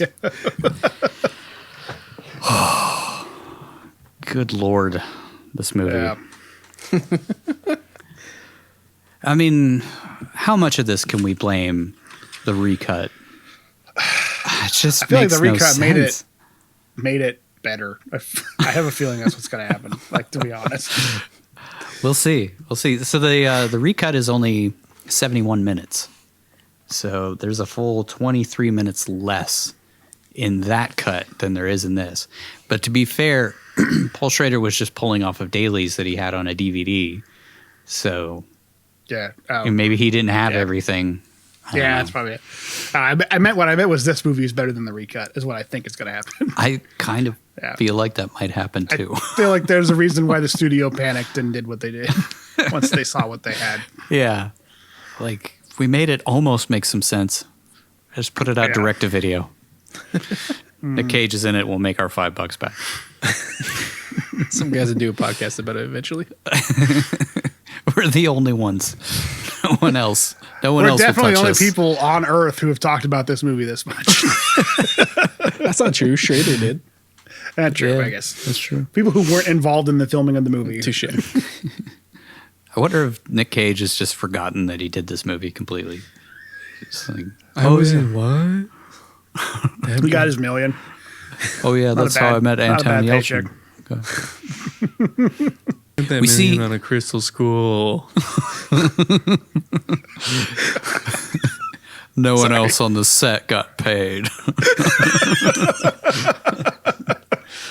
Everybody else got catering. That's what they got. And then we lambasted the film that we made in public. I mean, so them doing what they did was like silent protest. But do you think that he had to maybe pay back what he got paid for the movie after doing that? Because that was technically breaking that contract. I don't think it was because he didn't say anything bad about it. They didn't specifically say. it. They It just said were no like- content. Yeah. And I think they wore the shirt intentionally to say, like, look, I'm not saying anything bad about the movie. I'm just wearing Yeah. the shirt and saying no comment. Can you really demand back money for So- personal interpretation of him wearing Yeah. a shirt? We see Evan on the freeway again, completely zoned out again. But before he can orphan some children, he's pulled over by a cop who says he's unfit to drive since the CIA doctor reported to the authorities that he has dementia. Thank fucking God. Yeah. Get that Thank danger to you, society off the doctor with a streets. nondescript accent. Doing the Lord's work. What was that accent, do you think? Like Sri Lanka? It's supposed to be Indian. Yeah, Something I like think it's that. supposed to be Indian. Indian Yeah. or Pakistani. Yeah. Really? Milton picks him up at the police station, and instead of talking about the fact that he just lost his ability to drive forever, he goes back to talking about Veneer. Just fuck the guy already and get it over with. Last night I dreamt he was in a white thong. He was in my bed. I don't know how to feel about it. But I did know how to feel about it. I felt about it. That's what I'm saying. He and Milton theorized that the Kenyan guy who jumped off the bridge killed himself because he was afraid he'd give up some sort of scary information that basically never comes back again. I guess they're trying to say that it's the location of Veneer is the scary information that he killed himself for. If he gives it up, maybe they'll kill his whole family or something. Maybe that's what it was supposed to be like. They'll expose his nasty porn addiction. They'll expose the fact that he plays Angry Birds. And his friends will all want nothing to do with just him. release my porn history. So he chucks that USB into the river, I guess, is what it's supposed to be. And they said that it got wet and that some of the files were corrupted and stuff, and what they could pull was what led the Pavel Chekhov to to find that stuff. But like, how would they have found that USB? How did they even see him throw the USB? Yeah, I don't know. I also like that he jumps off and they immediately are like, call the divers. Yeah. Like assuming he just died. Yeah. Instead of, probably would have landed in the water, maybe broke some bones, could have survived. So they show him later on, right? They show his face and it was like smashed. So I think he landed on pavement. He jumped off and landed on the ground. Maybe that's what happened, was he thought he threw it into the river, but he was actually just over a walking path. There's a walking path down there. It landed in some snow or something. Womp womp. Milton tells him that the money this Kenyan guy was supposed to give to the doctor in exchange for the miracle drugs for Veneer showed up in the dead guy's account. So Evan decides he needs to hop a plane and head to Bucharest. Yeah. So, okay, so the Kenyan guy who jumped off the bridge, the money showed up in his account to give to the doctor in Romania. Yeah, 10,000 euros or whatever. Okay. Right? All right. Just it's, I I watched forgot the we movie. we didn't talk about in the preceding scene, which I don't know if we'll be able to put it into this, but when his little "there's a window" speech about stuff, and there's like the American flag behind him framed in the shot with a hole blown through the middle of it because it's subtle symbolism. I want to know what the story is behind that flag. Like, was that some other mission, or was that everything has to revolve around this Veneer dude? Did that happen? Probably, maybe during that something. 36-year career. You get it? You get it? He's talking about the downfall of the United States or whatever. With as if I was like, why is he framed so weird? Because he was like this, like he's up against the side, but then like right behind him is just out of focus American flag with a hole blown in it. Yeah. Some fun music starts.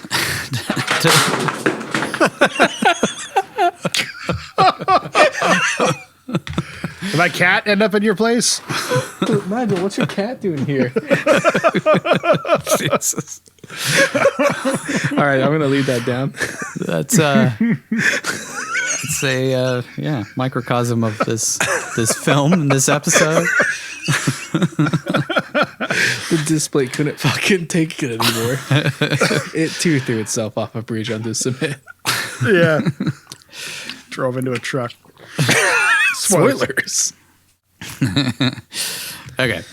Some fun music starts to play that absolutely doesn't match the mood of the film in any way up to this point. And the two of them have a fun, we're good buddies since we're in this murder a bad guy who probably doesn't exist. And even if he does, he'll be dead soon thing. Kind of in a jaunty that's sort of a jaunty exchange there. It's the only time that it has that mood. What if I say no? No what? No, you can't come. Well then, Mr. Secret Agent Man, I might have to drop a dime on you. I half believe you would. It's so weird.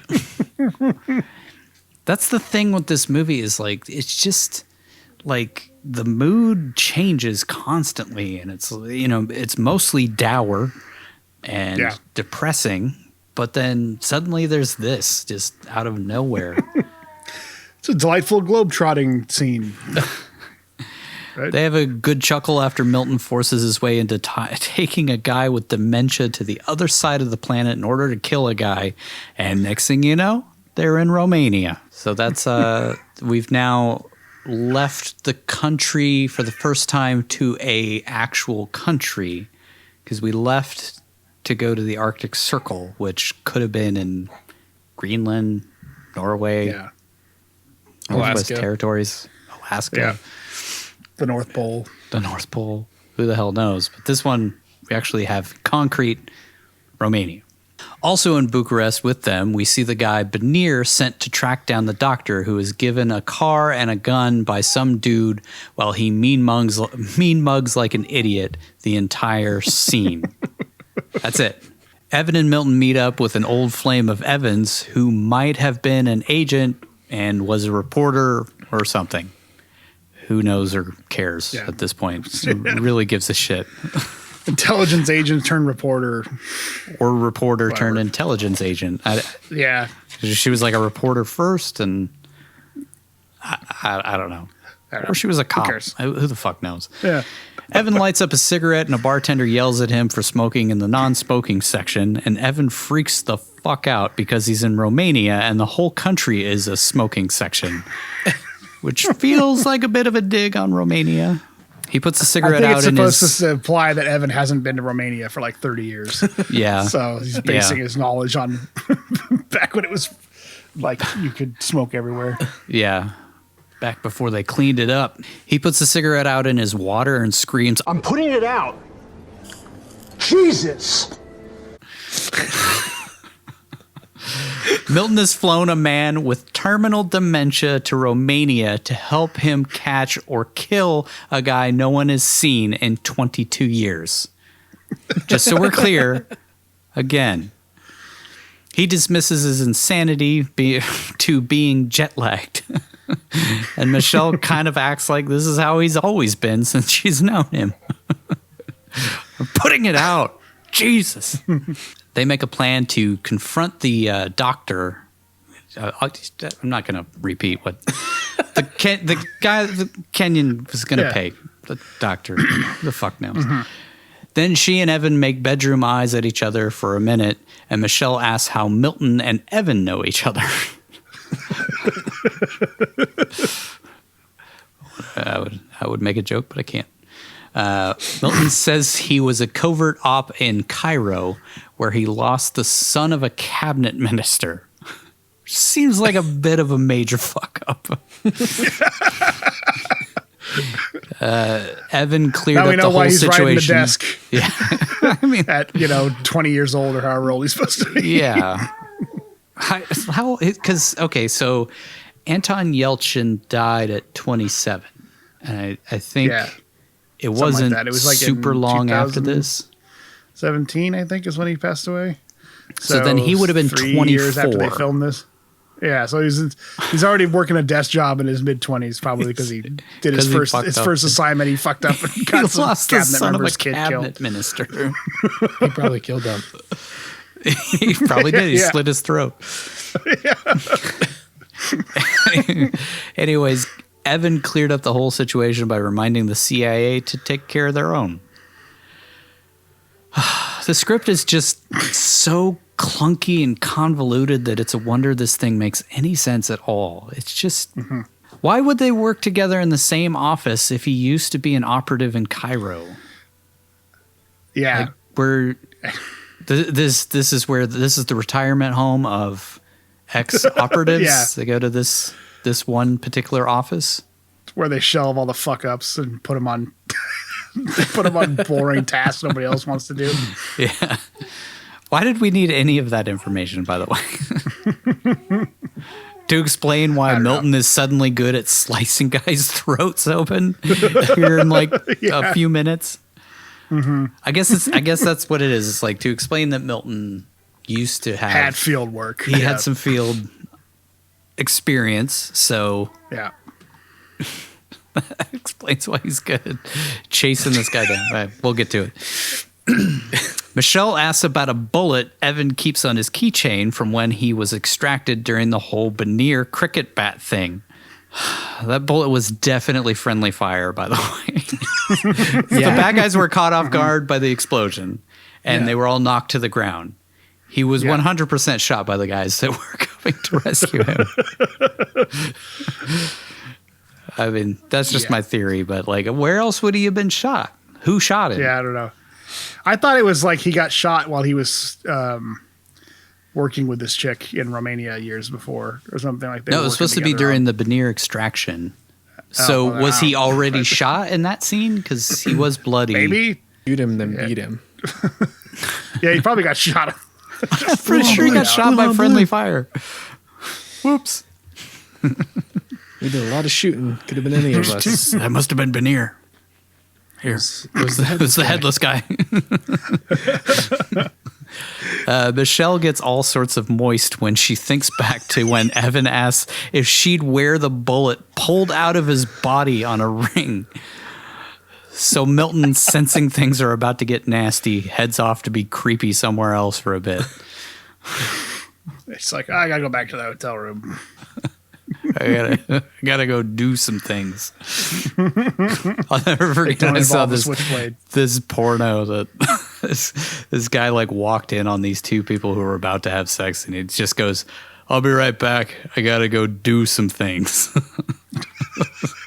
I'm pretty sure that's what Milton said. Evan leans over the table and makes out with Michelle awkwardly, and we cut away before these two, who are somehow sterile and boring as hell despite being secret agents, get down to business. By the way, no one takes a single bite of their meal during this entire scene. Yeah. Bothered the hell out of me. Like, nobody ate anything. There's food in front of all three of them. Nobody ate a damn thing. The next day, the three of them head to Dr. Cornell's office, where they confront him about prescribing the drug that only one person on Earth could need, apparently. Yeah. It's pronounced Colonel. It's the highest rank in the military. He looks like the guy from Ancient Aliens.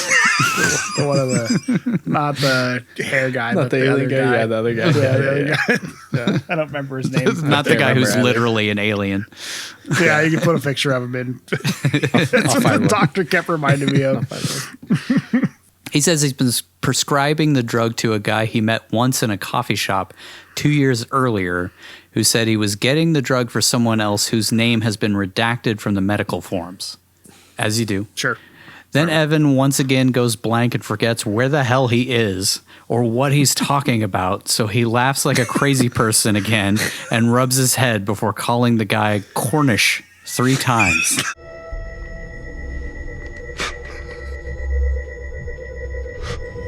And why should that be a security concern? Cornish.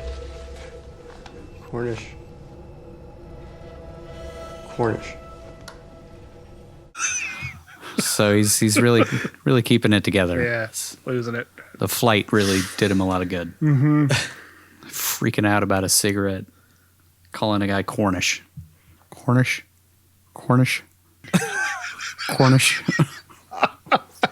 Your name is Dr. Cornell.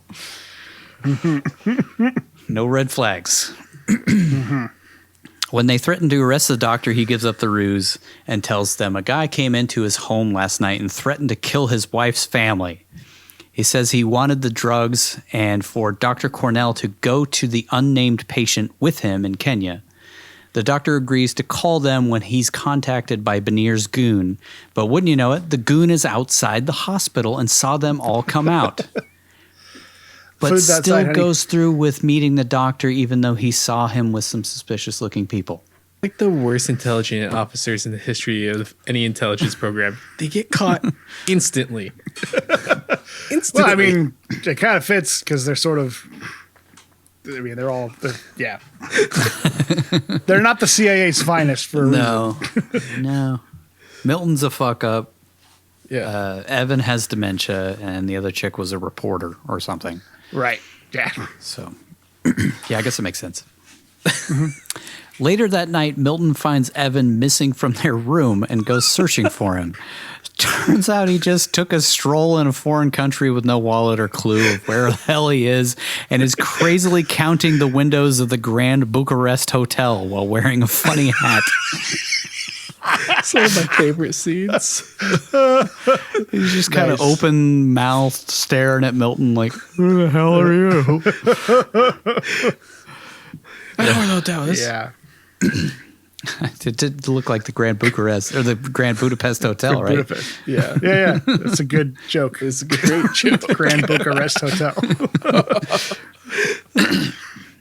Then he rubs Milton's jacket like it's made of material from another planet.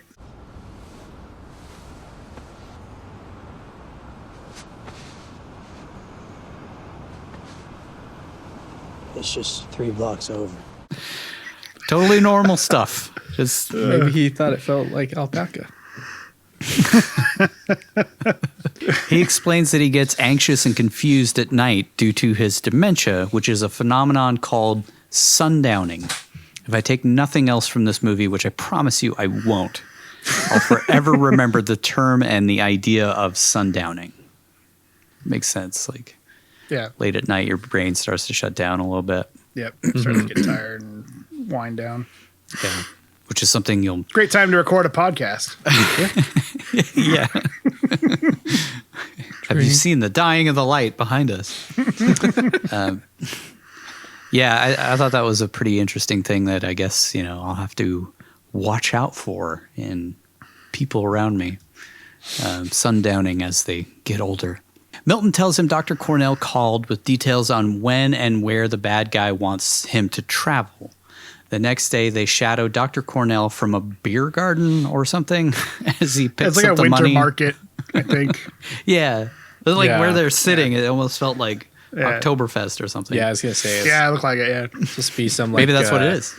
Or like some Christmas fest. Yeah, it looked like a Christmas market. I think the whole thing's, because like when they're in Romania and the guy jumps off the bridge, there's snow. So I guess it's winter, though Romania is a lot higher. So anyways, he picks up the money that the mystery patient wired him at, I don't know, mailboxes, etc. or something. He meets with Benir's goon, who spots Milton and Evan watching as suspiciously as humanly possible from a distance while Nic Cage continues to sport a comically ridiculous, like, Russian hat. He's just kind of like watching, with that stupid hat on. The guy who's, I think his name is Asim or something like that. He takes off and Milton gives chase through a crowded Cones of Dunshire market. All I saw in that market that I could identify were some soccer balls and weird party hats. There was like stocked on top of each other. There was like 3 separate hot dog stands that they ran through. They ran past the same one over and over again. It's like a Scooby-Doo background. Yeah. I'm guessing the market was like 4 buildings or something. If you see, like, if you pay attention to when they first get in there, it's a super tiny area. So it's just like running in circles. I like that Scooby-Doo idea. Running between tents back and forth, different directions. That's what they should have done. That would have been so much more entertaining. So much more. Anyways, Milton chases this dude, knocking over several people in the process and making himself super obvious as a suspect if this guy somehow ends up with his throat slit or something. By the way, did you guys see the one Romanian guy who just goes, bah! Like after he runs into a stand? Bah! I don't know. It's just one guy like gets knocked into, I think he was like a hot dog vendor or something. Bah! Evan gets the airplane ticket and money from Dr. Cornell, where he assures him that he dodged a bullet and that nothing will happen to him or his people. which I 100% expected we'd see this guy and his wife butchered later on after that statement. But no, never see him again. His family is fine in Kenya, I guess. Milton chases Benir's goon to a slightly less populated part of the park where the guy shoots at him, but no one hears the shot. And then he just straight up slits the guy's throat. It's like a shot. He cuts the throat. There's blood everywhere. And then the next shot, there's no blood. The next shot, there's nothing. Yeah. I called that out in there, but yeah. I'm glad I wasn't the only one who noticed that. Like, there's no blood like whatsoever. Pretty graphic for the straight on shot. And then it was like PG violence. Yeah. I mean, they don't even have anything on this guy at this point. Like, they couldn't even arrest him, but murdering him in broad daylight during an unauthorized covert mission is fine. Yeah. And then he just kind of throws him in a dumpster or something, or tucks him behind a park bench. Puts him next to a trash can. Nobody will be jogging by there in 5 seconds and find that. Wasn't Milton riding a desk in DC like 5 minutes ago, and now he's slicing dudes' throats? Now we know how he lost. Yeah, now we know he messed that mission up. Yeah, that's what happened in Cairo. Wait, I'm supposed to protect you? Shit, I killed the son of the minister or whatever.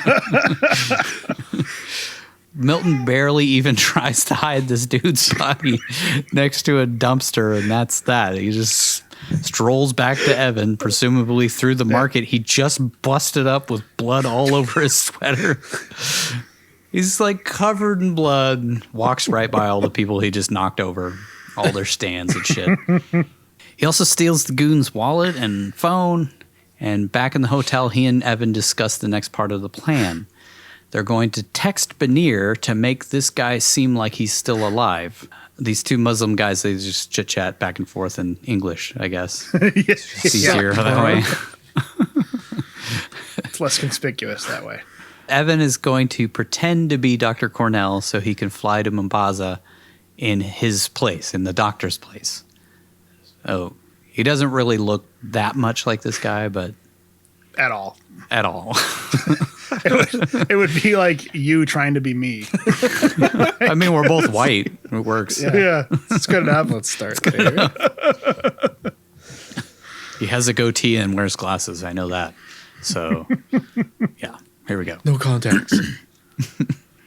Yeah, he doesn't want to wear the contacts. It's weird. Right.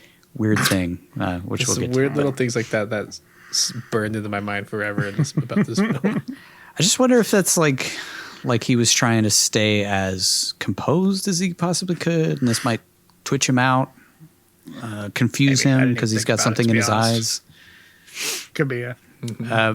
Michelle hires this guy to put a fake beard on him because CIA agents wouldn't know how to do that kind of stuff.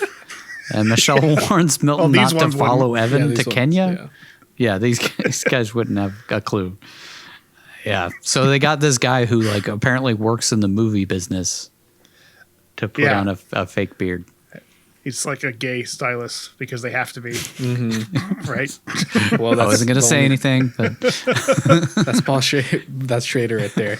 They'll have to be gay. He's got to be gay.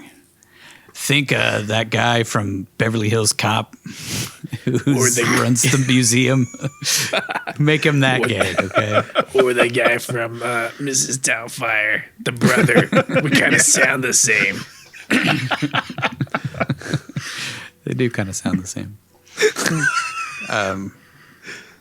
Anyways, Michelle warns Milton not to follow Evan to Kenya since Evan is retired and Milton's career/life could be ruined by going after this fucking phantom that nobody thinks is actually alive. Not a bad point. I thought it was pretty sound advice. Also, I'm no detective, but I'm pretty sure they're going to figure out who slit that dude's throat in the park pretty easily. So I guess enjoy Romanian prison, Chekhov. Right. Maybe he's got the CIA license to kill, so not worry about it. Yeah, I guess. Evan has a fun little dementia freakout again, where he listens as ghosts from his past talk to him through the various phones he has just scattered around the room. Milton comes in and busts up the good times, and Evan lets him know a body has been found in the park. How did they find it? They decide to pack up and head to a hotel by the airport, where they'll text Banir that Asim has been detained by security. That's the dead guy's name, by the way, I guess. Asim. At the airport, Evan makes it through security using Dr. Cornell's passport, no sweat. And at last, he's finally in the same country as our bad guy, meaning we are mercifully getting close to the end of this muddled mess. Act 3. It's about time to wrap this thing up. Once in Kenya, Dr. Evan is greeted by some of Banir's henchmen who take him to another doctor where they confer on the treatment of the mystery patient who they all call Saeed Ali Harari. Is it Harari? Something like that. Well, Nick gives a somewhat convincing accent for a change. Kind of. It's kind of good. Kind of good. It had its convincing moments. enough for a bunch of Kenyans. Yeah. They don't know any better. The doctor tells him that the patient prefers to be treated at his residence rather than come into the hospital, and Evan says he'd prefer to treat him at the hospital. I guess so he can get him away from his goons and play a little cricket of his own. It's kind of a shame that he didn't beat him with a cricket bat at the end. Would have been poetic. They came up with a really interesting way of killing him, though. Yeah. One might say that would be poetry in motion. They make arrangements to pick him up the next day. Meanwhile, Milton sports a goofy shirt while he haggles with some arms dealer of some sort to buy them a couple of guns. Next, we see Banir, the guy who can't stand up from his chair because he's too weak and wheezes with every breath, forcefully grab one of the goons and sticks a knife in his face because Asim is missing and he suspects there might be a traitor in his ranks. That's the whole scene. There's no resolution to that conflict. It just ends. It's over. Do we see that guy later on? Did he end up killing him? I don't know, to be honest. I don't think he's the same goon. I thought that's his right-hand man, but maybe not. Obviously not. No, his right-hand man got his throat cut open. Yeah. At After he shaved Winterfest. his beard. Yeah. Shave your beard. Get some European ways. Or whatever he says there. Yeah. I thought he said get some European waves. So like, I thought they meant like some hairstyle. Some waves in your hair, man. That's how the Europeans Start listening to new wave like they listen to. Oh my god! It's got a flock of seagulls. We just got the 80s here. Back at the motel, Milton tells Evan he scored some guns while Evan sniffs a plant for some reason.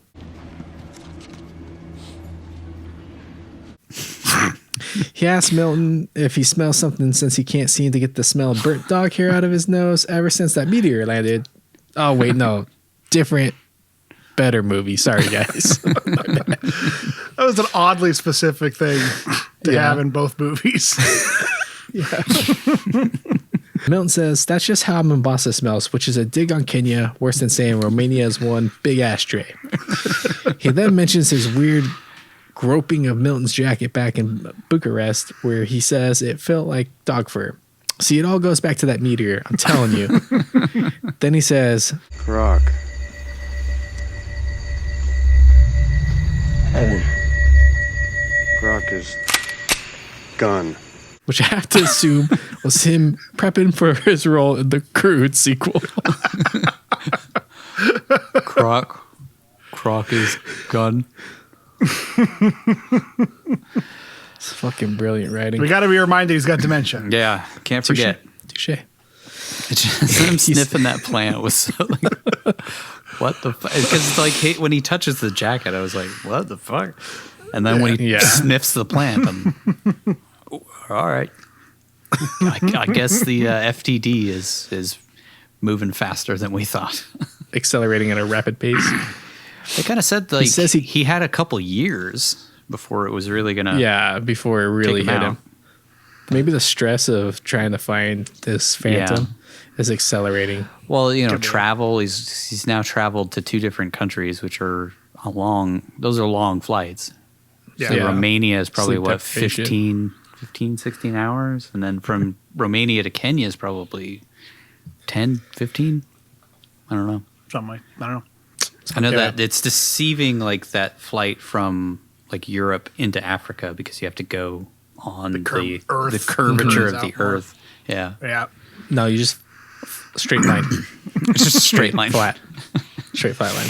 He says he can't bring a gun to the meet since they'll definitely frisk him, so he decides he'll just let the moment guide him, which works out swimmingly. He also says he has a couple syringes he could just stick him with. One is quick, and the other is excruciating and takes over an hour to kill someone. The syringes are never mentioned again, by the way. Chekhov's syringe. Yeah, so he just like bring those to Kenya with him, then they got through security. I guess he's a doctor. Because he's a doctor. Yeah. He has it in this little doctor briefcase. Which Doctor case. Doctors bring briefcases with them. That's where they keep all their medicine, is in the briefcase. In the briefcase. Yeah, just give him a briefcase. Doctors have briefcases. Red thinks about slicing. Red thinks about slicing his throat and letting his blood wash all over him. Wait, wrong movie again. Gosh, man, I just keep thinking about these better films. Would have been great. This dude has a. That's what Milton did after he sliced that throat. I'll tell you, this dude has a real obsession with this Benear guy in more ways than one.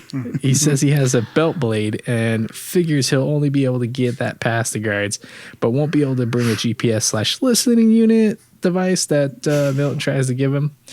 He then thanks Milton for coming along to help him murder someone everyone else thinks is a ghost. And Gatsby then says, No problem, old sport. oh, sorry, I mean Milton says that. So weird. No problem, old sport. Right, you're up in the creepy factory even worse than it already was, man. So strange. Yeah.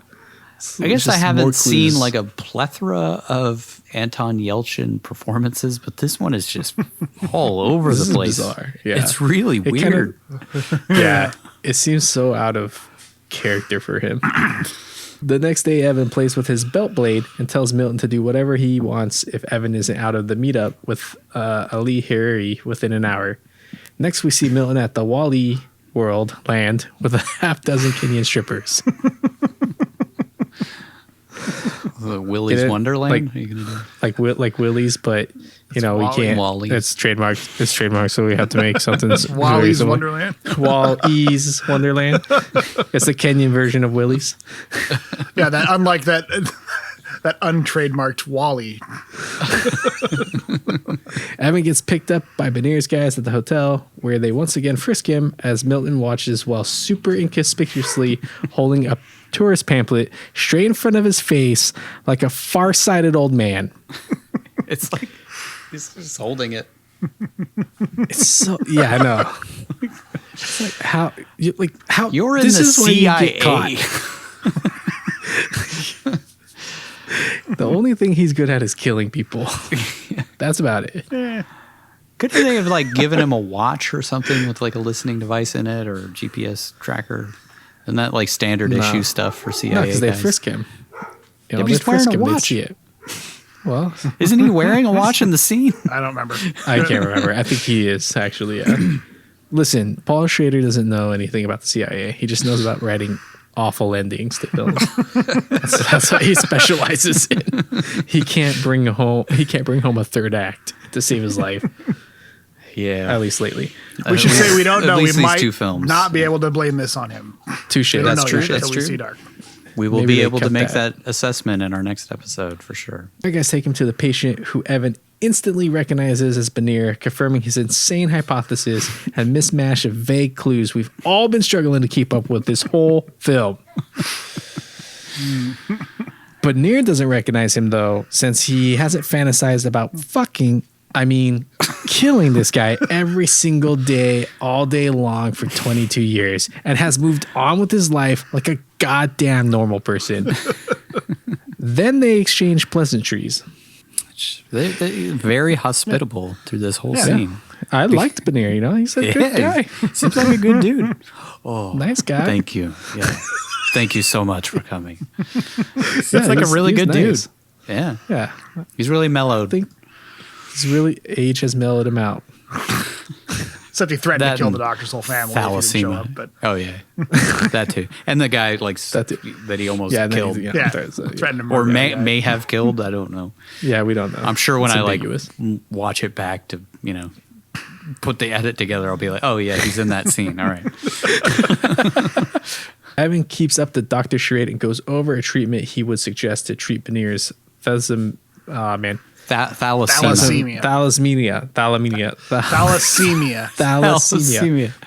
Thalassemia. Evan keeps up the doctor charade and goes over a treatment he would suggest to treat Benier's thalassemia, thanks to some late night Googling he did on yahoo.com at the hotel. He suggests they find a bone marrow transplant donor and that a transplant is the only way to cure him. Evan asks to use the toilet since he's not such a young man anymore. And I have to say, Benier and his goons are super hospitable people. They graciously show him where it is. Then Evan shakes the door handle of the bathroom for a second and tells Benier's goons that the toilet won't flush down the monster turd that he just left in there. He walked out of the room, shook the door handle, came back to tell him the toilet won't flush in like 10 seconds. There's zero chance anybody could have used that toilet in the amount of time, but these guys break out the plunger anyways. Get the snake. Oh. We have this problem all the time. More fiber, doctor. You need more fiber. Evan knocks out the goon with a swift punch to the head and locks him in the bathroom. His hand shakes like he's Michael J. Fox, and I guess they don't have any dictionaries handy, so he could steady his hands again. So just in case you forgot that forgettable moment at the beginning of the film, because I sure did, I had to take a minute to actually think about this joke before I remember that stupid scene. Seriously, like what was the point of that scene? What's the point of this scene? You just need to stop giving Schrader money to make films. There's a lot of scenes that just don't make any sense.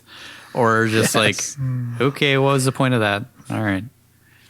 But I get it here. He's not able to steady himself. He's trying to re-steady himself again. Yeah. But he's never able to in this scene. He just goes off the rails from here on out. Yeah. This is the beginning of the Cagiest moment of the film. He heads back in to gloat to Benier that his long-time chances for survival are not so good, and neither are his short-term chances either. He sits down, smokes a cigarette before dropping his European accent, takes off his fake beard, fake ear prosthetic, and glasses, revealing himself to be Evan Blake, the man Benier hasn't thought about one single time since beating him with a cricket bat 22 years ago. Benier does end up recognizing him and asks about his goon. Honestly, he seems like a good guy now, he cares about his people. Maybe we shouldn't judge him so harshly. Is he okay in the bathroom? Is he okay in the bathroom? Oh. Yeah, see? I think we're being a little too harsh, I'm sure he had some good reasons for killing all those people way back in the 90s. And, to be fair, weren't we all a little more carefree back in the 90s? Yeah. That was the best time. The .com era, who didn't murder people at least once? Just blow up a tourist bus back in the 90s. Pre 9/11 wasn't even that bad. Benier asks how he was able to track him down, and Evan says he figured out from the request of decitabine.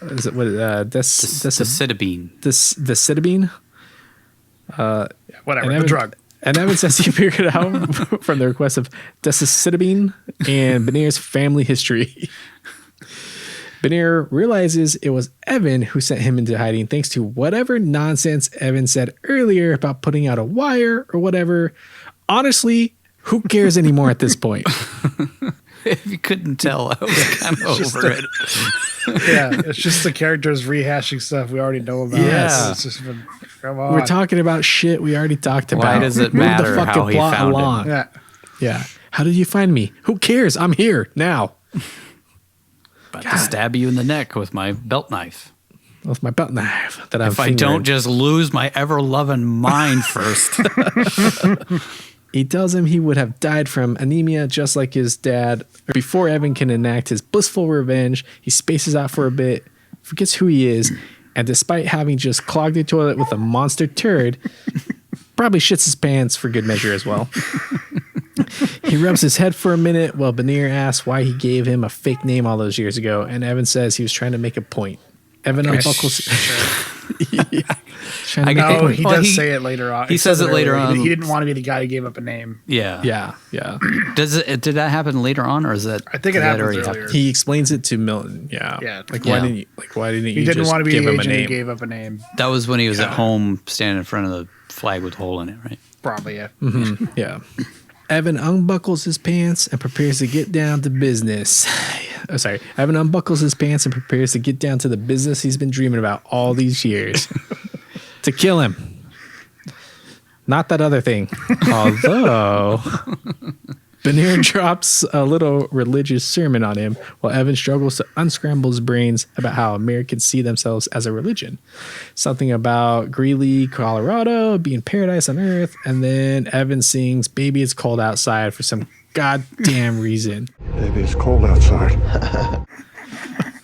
We're just as lost as you guys are. And I'm beginning to think Paul Schrader's mind is just as jumbled as Evan's, and he just wrote this into the movie. Baby, it's cold outside. I've been thinking about taking a trip to Greeley, Colorado. Baby, it's cold outside. It's a good song. I don't understand why they took it off the radio. It was a great. I don't think it's about rape, but whatever. I'm old school. I'm old school like that, Anyway, Greeley being a paradise repulsed some extremist guys since it was full of happy people and wasn't a dirty shithole. So that's how whatever the fuck movement Benir is a part of got started. He stands up like Mr. Burns, wobbling around on some crutches while Evan starts saying numbers out loud. And since I guess that's how he combats the gremlins in his head. Yeah, right. I think he's 22. I think he's going back to repeating the numbers he was repeating when he was being interrogated at the beginning of the film by Benir, but who fucking knows? Did he say some numbers at the beginning? Saying numbers? I don't remember that. Did, but I could have just made that up to make it better. I've been trying to figure out where the numbers come from this entire time. Yeah, I thought it was just like some therapy, like if you start losing it. That's what I thought. Like maybe he saw something in one of those books he was reading of like, okay, count down from 50 and concentrate on something that, you can narrow your focus so that you can concentrate. Because that seems like something you would do with dementia. So that all makes sense. It's weird that he skips numbers though, because it's like. But that maybe is he can't focus. He's trying, but he can't.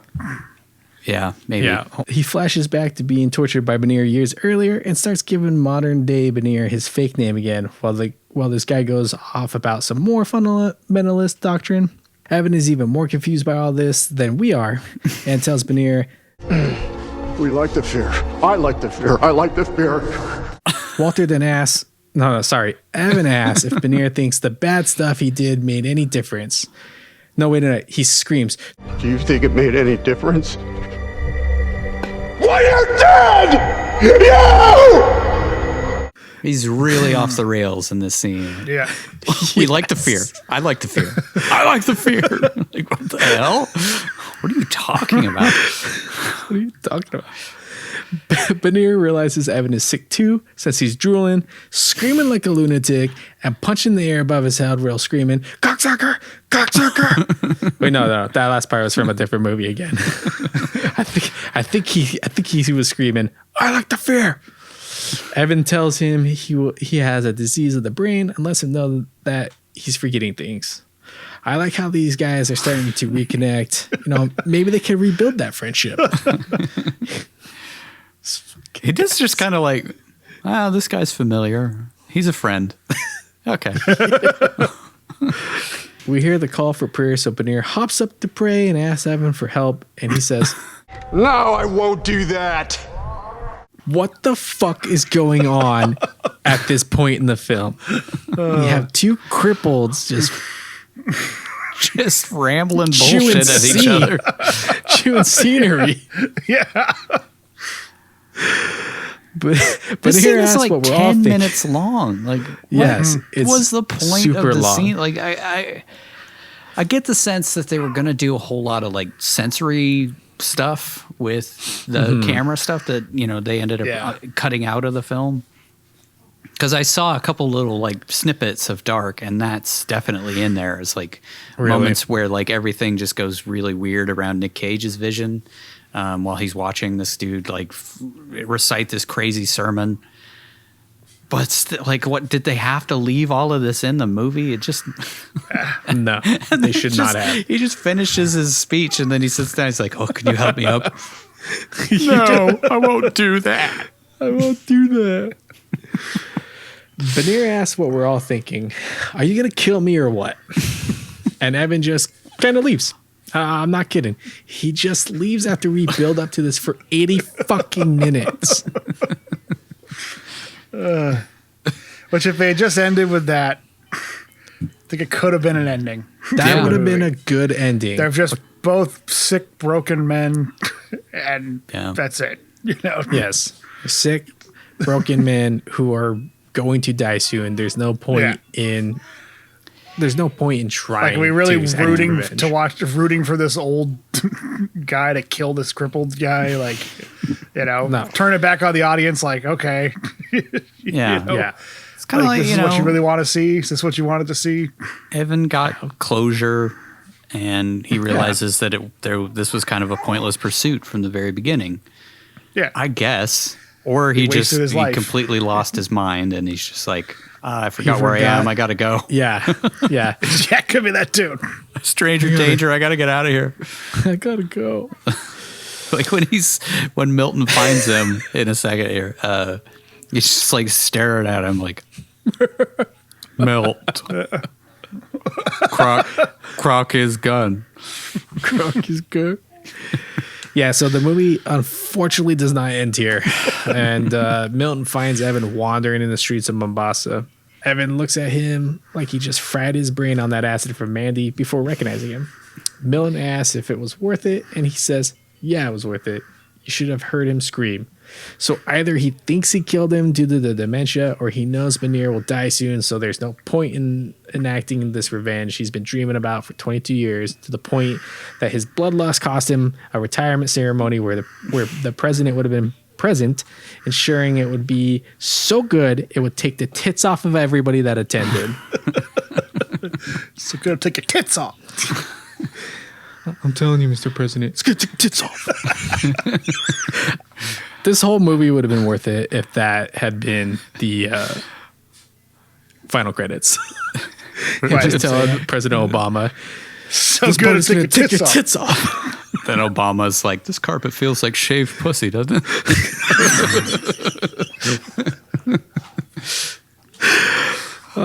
Back at the hotel, Evan says to Milton, drink?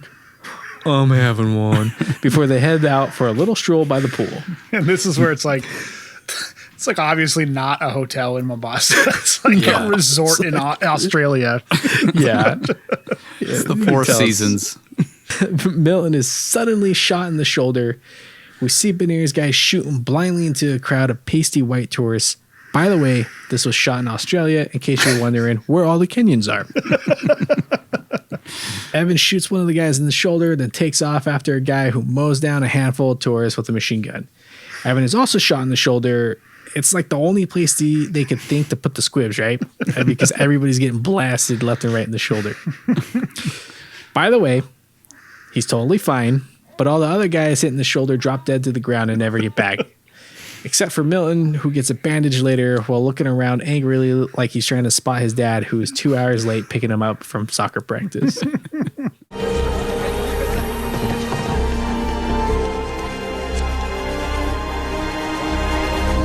Did you guys see that? He was just kind of like angry looking around like, Dad?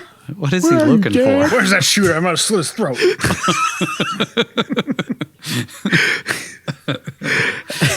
God, I would do anything to slit a throat right now. Bandage me up. I got to find my knife. Evan catches up to the guy he's chasing and shoots him in the shoulder. He kills the guy by shooting him in a few other spots, then shoots his dead, lifeless body a couple more times for good measure, and takes his van.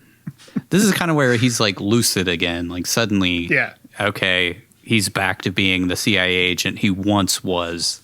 Yeah. Even though I don't know if that's how dementia really works, but he's just I think it can be. back. Yeah, he just snapped back to being the person that we know that he was at one point capable of being. And this is the person he thinks he still is up to this point. Yeah. Evan heads what it was with the straight to shoulder Beniers. thing. Sorry, I just Oh, yeah. Well, I don't know why I was harping on it, but like there's like 4 people shot in the shoulder straight. I don't know. Yeah, I don't know. Just an observation I had. They're all just really bad shots, everybody. Except Evan. Yeah. Well, the goons that were shot in the shoulder just dropped to the ground, never get up. But Milton's fine. Yeah. And so is Yeah, Evan. Milton, yeah. Yeah. And so Evan doesn't even drop Except to the ground. Milton dropped to the ground and looked like he was dead. Yeah. So Yeah. Because they had to tease you, make you think Right. he's dead. So that Evan is now going to enact revenge for the murder of his friend. Yep. I guess it justifies him actually going to kill Benier. Spoilers. Anyways, Evan heads straight to Benier's hideout where he is completely unguarded. I guess he sent all of his guys out at once. That totally makes sense. Evan heads He doesn't even to have a stab gun. He doesn't even have protection for himself. He has a knife. That's it. Yeah. Yeah. You wouldn't think that this dude would be just coming right back. Like he knows where you live. Yeah, exactly. But he thought, his guys would get him. They're all good shots. Yeah, kind of great. I like that one shot where he uses the machine gun to just shoot a guy who's like right next to him. Like, whoa. Okay. Tactical. A little over the top, that's but sure. That's tactical aiming right there. He heads to stab this invalid who occasionally has tons of strength, and Benier is waiting for it with a knife of his own. They struggle to the ground, and Benier bites Evan's hand, forcing him to drop his belt blade. Then Benier bites Evan's cheek and spits a chunk of it across the room like that scene in Cape Fear. It's like a cripple fight from South Park. Cripple fight! Just fall to the ground and they're just sort of rolling around. Oh, man. Evan The movie would have almost been redeemed if it was as long as that scene in South Park. This cripple fight went on for 10 minutes. Evan hops on top of him and punches him in the throat before poking his finger into Benier's eye and into his brain. Unique, I guess. Could have lived without that. So, I don't have anything. It's just why that way? We're so. Why would that have actually killed him? Probably not quickly, right? Yeah, no, I don't think so. I don't think so. He probably would have been twitching on the ground for a while. Yeah, and I feel like it would take a lot of force to jam your finger into somebody's. There's bone behind your eye, so you have to push through the bone into the brain. Yeah, but he just it's like he's putting his finger in pudding. Yeah, it's exactly. Yeah. Evan then heads out into the night, thinking his buddy Milton is dead, and instead of heading home to the depressing as fuck life he's waiting for him, he swerves his van into an innocent truck driver just trying to get home to his family, killing himself and most likely some poor Kenyan dude. I think he's like, fade to white. Dump truck. I'm sure it'll be fine. It'll kill me. It'll kill me, but it won't kill him. I think that's what we were supposed to be left with, is that, he drove into this truck that obviously would have killed him in his van, but not killed that guy, right? Who's probably going 70 miles an hour on a freaking interstate or whatever. Right. I don't know what the Kenyan version of interstate is. International road. We flash back to the U.S. where we see Arlington Cemetery and eventually Evan's grave, accompanied by the sound of the horrible monologue Evan gave at the beginning of the film. We see Milton receive some sort of award for slitting a guy's throat open and going on a completely unsanctioned mission he and Evan decided to do that ended up costing a bunch of tourists their lives. Then I guess he heads back to Romania where he gives Michelle the bullet Evan had on his keychain. It cuts to Evan finishing the rousing speech he gave at the beginning of the film once more, and we're left with the message that it doesn't matter if you get a bunch of people killed because you go try to murder a guy you've had a revenge boner for 22 years, as long as you have values. The end. That's how this fucking film ends. Why? It's a scathing review of America. Oh my God. I think it was meant to be, but I don't know if they edited it the way, realizing that's what it was. I think that was the point. I could see that argument. Yeah, I could see that argument. It's basically like, we'll go kill whoever we want because we're doing it for values or whatever. For values, right. Yeah. It doesn't matter. The film just was not executed very well. Maybe in Dark it is. Yeah, maybe in Dark it's just really way too dark. Like, I can't even see what's happening.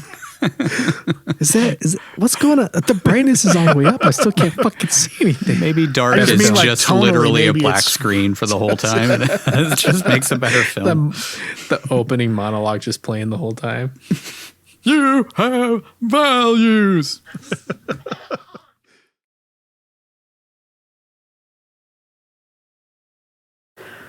All right. Dying of the Light. Here we go.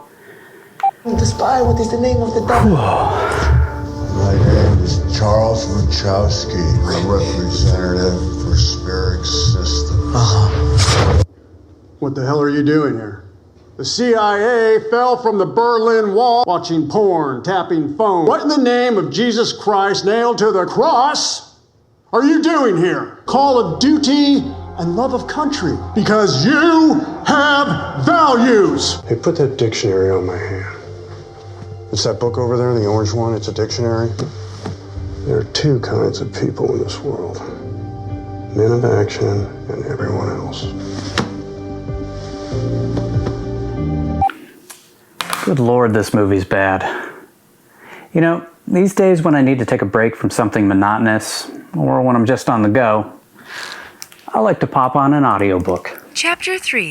Why You Should Never Kill Yourself Because of a Bad Movie. Part 1. Libro FM has a huge selection of audiobooks, but more than that, Libro.fm supports local and independent bookstores. When you buy an audiobook or sign up for a monthly subscription, you can choose exactly which bookstore you want the sale to go to, giving you the power to keep money within your local economy, create jobs, and make a difference in your community, rather than have the money go to some greedy corporation. And in case you haven't looked around lately, we could definitely use more bookstores. We're super proud to partner up with Libro.fm, and if you're one of our listeners in the US and Canada, you can choose from over 250,000 audiobooks on Libro.fm and get 2 for the price of 1 with your first month of membership by using our coupon code CAGE at checkout. I guess I better get back to Dying of the Light. 8 minutes in. Only 86 minutes to go. The unpredictability of behavior. Damn it! We have a Coppola questions before we move on. So I have lots of questions, but I'm going to keep it to stuff they were trying to actually tell us with this movie. I think. I don't know. I don't fucking know. That sums up this film very well. Do you guys think that Benir was actually a double agent through the whole movie? I didn't think that. I thought he was just like what he said he was, just some lowly terrorist who killed a tourist bus and like was never a big deal to the U.S. government. So he's only a big deal to Evan because he tortured him, and they really just didn't give a shit about him. He's a low-level terrorist that they could give 2 shits about. Which is why they were like, well, whatever, we blew him up, he's dead, headless body, whatever, close the case, and we'll worry about other stuff. Yeah. I mean, that was the whole thing, like I was saying, it just felt like they were trying to move on from this so quickly, of just like, okay, well, don't investigate it further. Obviously, you're crazy. So but he was, totally within his right to be like, well, the guy who just beat the shit out of me and I guess shot him at some point. I'm convinced that was friendly fire. It was 100% friendly fire. Like you would think, okay, we would want to make sure that this terrorist is dead. And obviously there's some sort of like crime syndicate that's still going after he disappears. That's probably linked to the same one that Benir was a part of. I don't know. Yeah. It just feels like they were trying to set something up and then they didn't pay it off. Probably what happened. You know, we were planning on making him a double agent.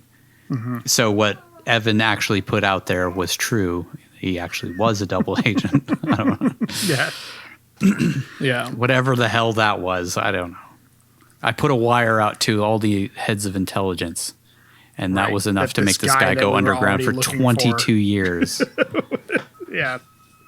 This was one that, I mean, I think it was confirmed, but is Milton potentially a figment of Evan's imagination throughout this whole thing? Because he almost seems like it's just... I think with some minor script rewriting that you could pull that off. Yeah. Because they actually show him interacting with other people in scenes that that Evan is not involved in, that kind of shoots that down. But that could have been Evan, Evan, something they could have done. That could have been Evan, I guess you know, Evan flashing could have been imagining and this stuff. But yeah, maybe him going and buying the guns, and because Milton doesn't really interact with anybody else besides he interacts with the NSA guy, and then he interacts with Michelle. He's, you know, Evan just sits there while Milton goes off and kills this guy and slits his throat. It almost feels like they could have potentially put that in of like, you know, I know that's not part of dementia. It just seems like it's just something stupid to put in the film to make it a twist of some sort. But it's like, it felt at times like maybe he was a figment of Evan's imagination. yeah, I think you could do it. I don't think that was intended at all, but I think you could. There could be a version of this movie where that's the case. And it maybe that's what Dark is. Yeah, maybe. I can't wait to watch that movie, and I'm really dreading watching that movie at the same time. Yeah. More of this. Boy, oh boy. More of this. At least it's shorter. Mm-hmm. It is shorter. No, Thank God. Do you think Milton will face any consequences for straight up murdering that guy? Just slitting his throat? I think if he would have already. Like, they gave him they give him like a awards. citation at the end. Yeah, give him a citation.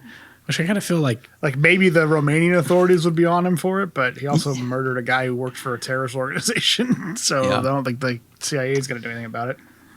Yeah, I kind of feel like he would have gotten in a shit ton of trouble for but that's one of my taking a guy who was kicked out of the CIA who has dementia to the point where they won't let him drive a fucking car to the other side of the planet to kill a guy. Yeah. That was one of my questions though, was like, why did Milton kill that guy? Like, I guess to cover the tracks, because if they tried to like arrest him or bring him in, then it would throw the whole thing out of the bag. But like, I got to think like, as soon as he killed him, I'm like, okay, so that just blows their cover, because now Benir's going to know that his guy's dead. You know, but a scene when he doesn't report in. Has they the sort phone, of they sort of tie that up. So they like text Benir with the phone. Yeah. Who they think is Benir, but could have been somebody else completely. Yeah, it could have been anybody. Yeah. They could have at least captured him and interrogated him themselves, trying to get some more information about Benir's operation or whatever. Just as soon as you catch him, slit his throat. And then luckily they were able to use his phone to track Benir. Yeah. I guess they're, you know, it's like, how did they unlock the phone? But I guess they're in the CIA. You know, I'm sure they figured that out. Maybe. Apple wouldn't help the FBI unlock that phone from the Bernardino shooters, San Bernardino shooters. So who knows? You know, we're overthinking this. I think that's the biggest problem. Evan clear his story with Dr. Cornell. Like, if he's going to impersonate Dr. Cornell, why didn't he get some things straight? Like when he ends up, it seems like when he gets to Kenya, he doesn't know what the hell he's talking about when he's talking to Benir's guys. Like he's not talking. He's like, oh, you'll bring him to the hospital. And they're like, no, we told you that you need to come to his house and look after him and stuff. Like, if he was going to do that, why didn't he just send Dr. Cornell off and not actually like, okay, here's what we're going to do. I'm going to impersonate you. You need to tell me everything you told this contact so that when I go over there, I have the story straight. Maybe he did, and it's just the dementia. I guess that's true. Just cats everywhere. Just cats everywhere. Oh, here's my cat. It's like shaved pussy. My other one kind of flows along with that is why so after that, are the doctor and his wife just now totally dead? Like they blew their cover. Benir threatened to murder the guy who's messing up his own guy and his own guy's family for screwing him up or screwing up or whatever. Hang on. Uh-oh. And yeah, I got it. He stood on the mute button, I guess. So yeah, they just blow this doctor guy's. What the hell are you doing, cat? They blow the doctor's cover and then just tell him, all right, bye, you're fine. You're going to go scot-free. Yeah. You dodged a bullet. Mm-hmm. You're fine to go. Go live a happy life. This Kenyan terrorist organization that is probably the more than dead, just his wife's Benir. dead, his wife's family's all dead. Yeah, once Benir finds out that their man is no longer in contact with the doctor and then was murdered in a park in Romania. You would think that would be the first thing that he would do after Evan walked out of the room. Is like, okay, kill that woman's family. Right. But I guess we're just left to assume whatever way you want. It's rose-colored glasses at the end. It's like Schrodinger's cat, but it's Schrader's cat. The family is just both dead and not dead. They're dead in my mind. Yeah. I like I said, I totally thought that they would be butchered in the very next scene. Mm-hmm. Like, you just see their fucking skinned corpses or something. I guess it wasn't. They didn't dodge a bullet. Yeah, just chalk up some more innocence. Evan causing to be murdered through this stupid revenge quest. And the other one is, how did a shot in the shoulder knock Milton out at the end? Like it feels like in some version he was killed in that shot, and then they reshot something. Kind of felt that way at the end. Yeah, maybe that's how they tied up the story. It might have ended with him poking the guy in the eye and then swerving into a truck originally. Because Milton was actually dead. Maybe the studio had him reshoot a little bit and then... Yeah, I could see that. He's still alive and then you'll get a medal at the end because we got to have some kind of happy ending, I guess. That was like one of the things, like we said is like Harrison Ford walking from the project was that the ending was just so depressing. I got to assume it was just him swerving into that truck and that's how it ends. The light goes out. That's it. The dying of the light. Mm-hmm. What a dark ending. Okay. What's the final tally? This is an R-rated movie, obviously, so we've got a decent amount here. Let me open it properly. All right, so we had 2 uses of hell. 1 use of goddamn, 2 uses of shit, 1 ass, and 3 assholes. I track them separately because the FCC does. 3 uses of either Jesus or Christ, or Jesus Christ, I can't remember. 1 use of God in a pejorative swearing term, and 14 uses of fuck, which puts it above Wicker Man, Grand Isle, Vampire's Kiss, Color Out of Space, Bringing Out the Dead, and almost tied with Dog Eat Dog for the amount of fucks used in the movie. Nothing will ever beat Deadfall. No. No, wait. Deadfall's got the Weatherman. That was Weatherman has 35. Deadfall's got 34. Yeah. Fucks per square second. Deadfall wins out. And total for this movie was 27. 27 which again puts it behind Deadfall, Vampire's Kiss, Color Out of Space, The Weatherman. But that's it. It's ahead of everything else. What's our grand total? A decent outing. Grand total is up to 284. Nice. 84. All right, so run time. This one was pretty short. Cat's gonna slit my throat. Definitely didn't feel short. No. I guess the first viewing, I was like 28 minutes into it, and I checked to see how much was left. Yeah, it's like 3 45-minute acts, pretty much, if I remember right. Something like that. Or my math. Maybe I'm thinking National Treasure. Yeah, that was National Treasure. Okay. This one, I think it was just like 30, 32 per act. It was kind of like divided up into U.S., Romania, and Kenya. But yeah, that puts it the 5th shortest movie that we've done so far, tied with Raising Arizona, 94 minutes. Nice. Oh, what they did with 94 minutes in Raising Arizona versus what they did with this movie. Mm-hmm. Nudity. I didn't see any nudity whatsoever. Mm-hmm. Right? So, yeah. Michelle no had nudity pokey whatsoever. nipples in the scene when they're got the makeup artist in there. For some reason, she wasn't wearing a bra and it was a cold set. But I guess don't count that. Yeah. I only count it when it's bare. As God intended. As God intended. For states and countries, we went to Virginia, so that's another new state. And then we also left the U.S. to Romania and Kenya. So that gives us 13 total states and then 4 total countries. I still don't know what to label Arctic Circle, but it was a different country. Definitely wasn't the United States, unless it was in Alaska. Yeah, maybe. But yeah, Virginia added to the list, so 13. We're getting there, getting through them.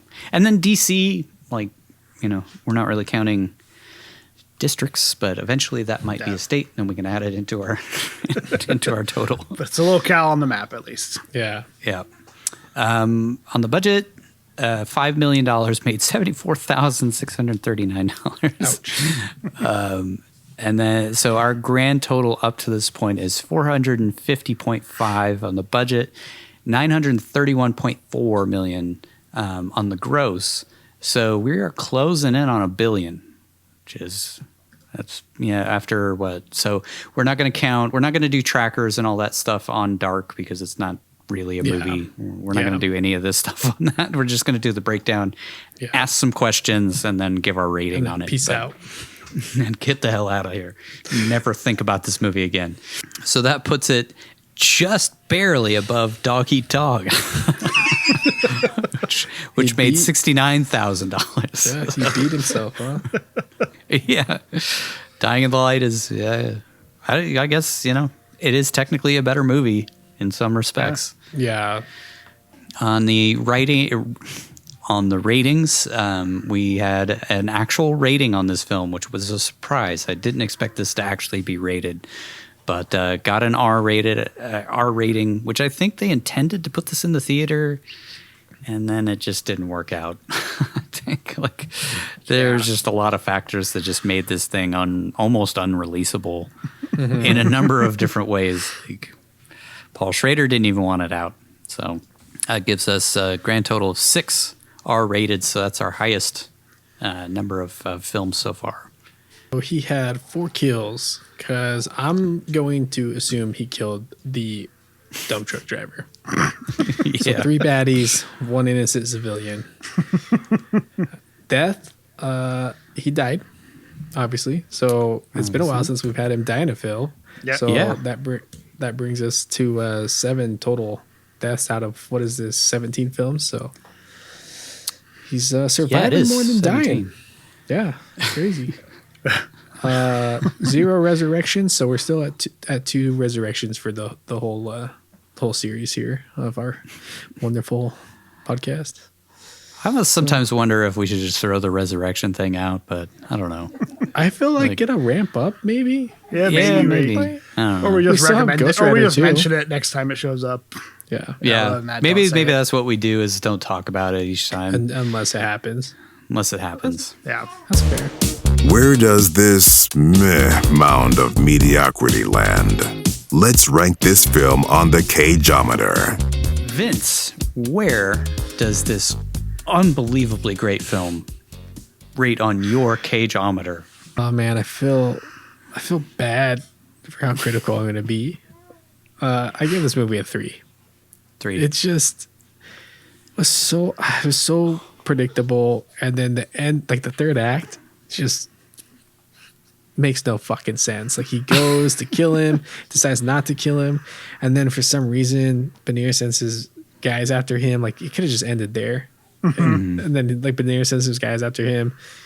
and then he goes and kills him and then kills himself. It's just fucking pointless. It really ruined any true sentimental meaning the film could have had, or it ruined any like larger think piece that it could have been, you know, like we talked about briefly, reflecting upon America's stance on how we enter into conflicts and wars and things like that. So I just feel, and like maybe after watching Dark, I won't be so critical of Schrader's view and like what he was trying to say. But this fucking film, man, like I gotta give it 3. We didn't need this film. Is what I'm trying to say. Cage's performance, I'll give him a 4. He wasn't awful. He wasn't great. He wasn't middle of the road. He made some choices, I take it, in this film that he thought somebody slipping into that state of mind would potentially behave. But I just kind of felt that they were more comical than they didn't draw any sympathy from me. They just made me laugh when he's like filling Milton's coat and smelling fucking plants and shit like that and babbling to himself and shaking in the fucking bathroom before he goes. It became comical at that point. So, I give him a 4. It's not his worst performance. It's not even close to his greatest performance. And it's not a middle of the road. I mean, he is very much watching Nicolas Cage do Nicolas Cage things, which it's not a bad thing, but it's not a great thing either. Also not a great thing, yeah. So a 3 and a 4. Those are my ratings on this masterpiece. Nigel, where does this rate on your Cageometer? The movie, I'll give it a 4.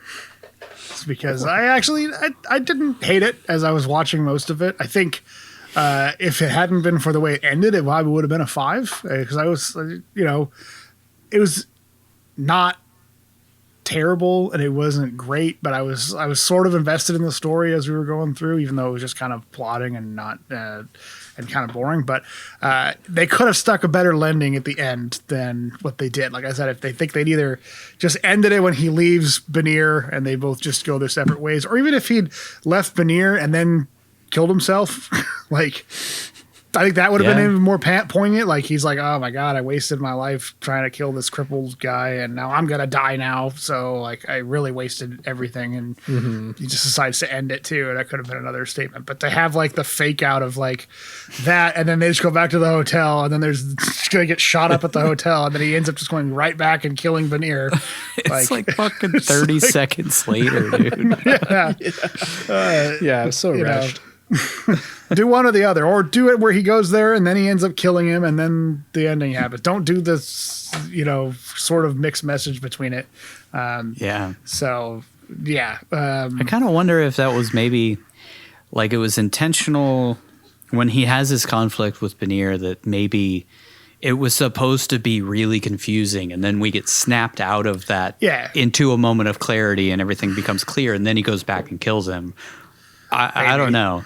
I think the original intention was lost in this cut because I think they it's added just that whole confusing whole and weird in the hotel when they go back. It seems like that was all added back in just to give him some reason to go back and kill him. But we don't know. I guess we won't know until we watch Dark. But so I mean, I think it could have really said something. Could have been a better movie if that hadn't been so jumbled up at the end. And I did enjoy not enjoy, but I was kind of liking him meeting Benear and then having his little episode at the end and then having Benear spout a bunch of religious nonsense. And it was sort of like you're just watching these two guys babble back and forth. And it's like, like this is what this whole story's been basically.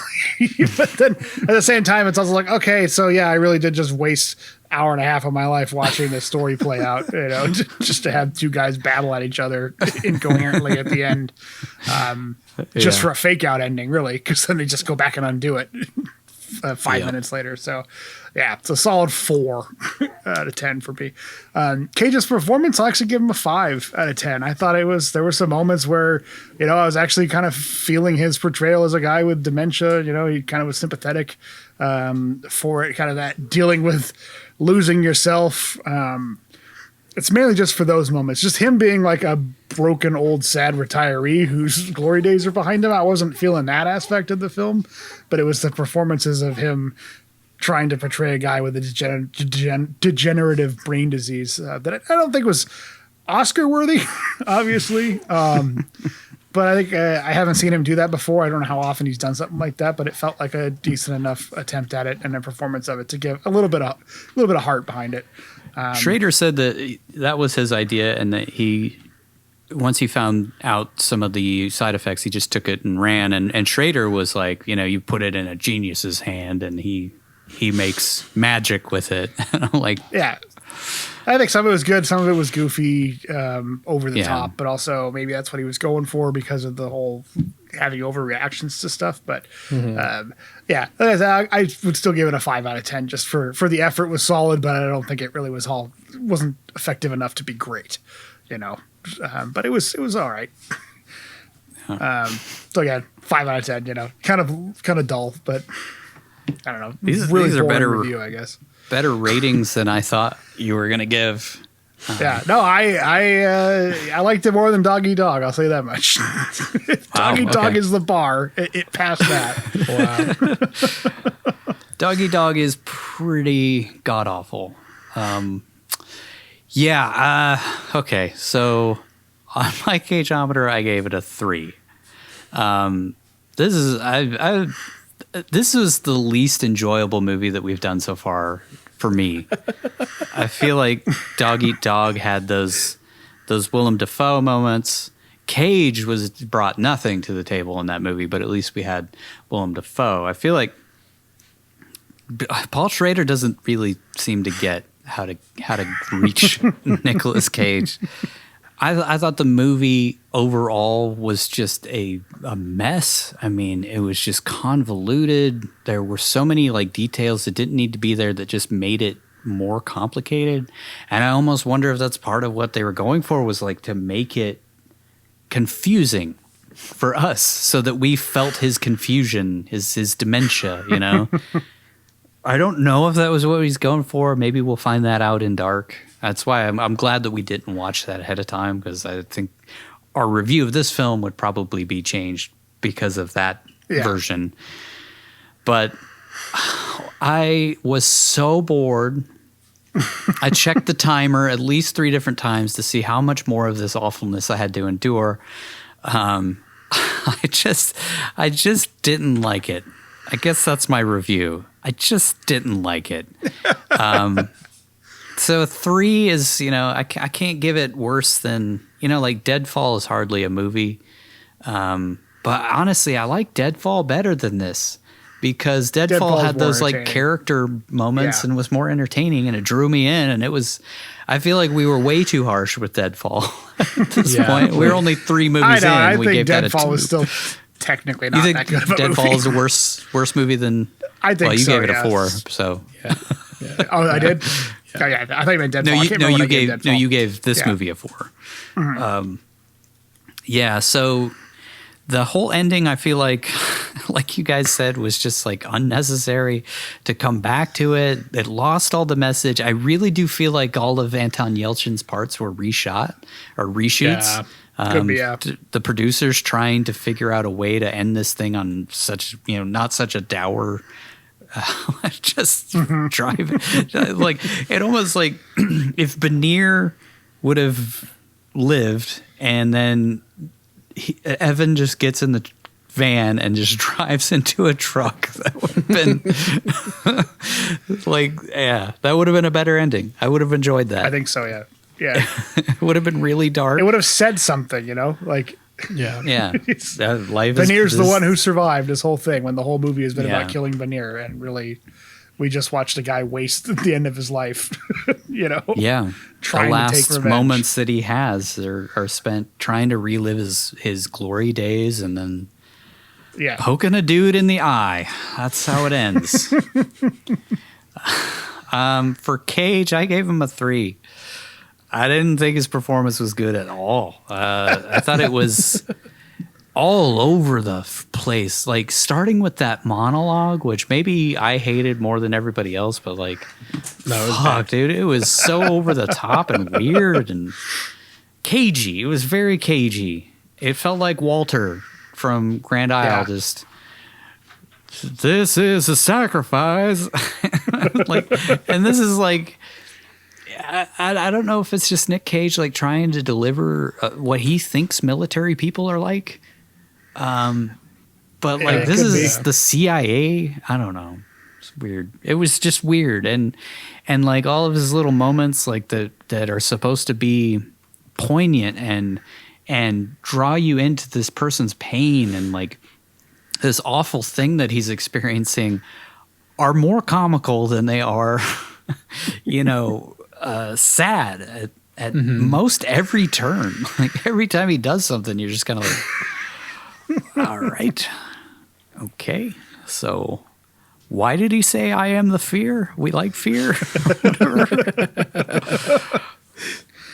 Well, sometimes I was trying to figure out like where does the dementia end and the character actually is, because he's weird as hell from the moment we first meet him and over the top and strange. He says he's been suffering from dementia for a year at that point. So I guess he was already dementia Evan at that point. But for me, it's like whenever he's, I guess, it seems more pathetic, like lost or sad or can't, find the words for stuff. That's the dementia kicking in. But other than that, was all Evan. I guess maybe the overreaction of stuff, like being angry about things, obviously being obsessed with killing Banir, like that's the real Evan. But so for me, like the quieter moments, like when he's on the bench and he's trying to count and he's like, trying to talk to, feeling Milton's vest and stuff or jacket or whatever, where he just feels like a sad old man. Yeah. I feel like if they would have the dementia set up the Banir thing a little bit better, like make it personal, because it just didn't feel like why are you so obsessed with this guy?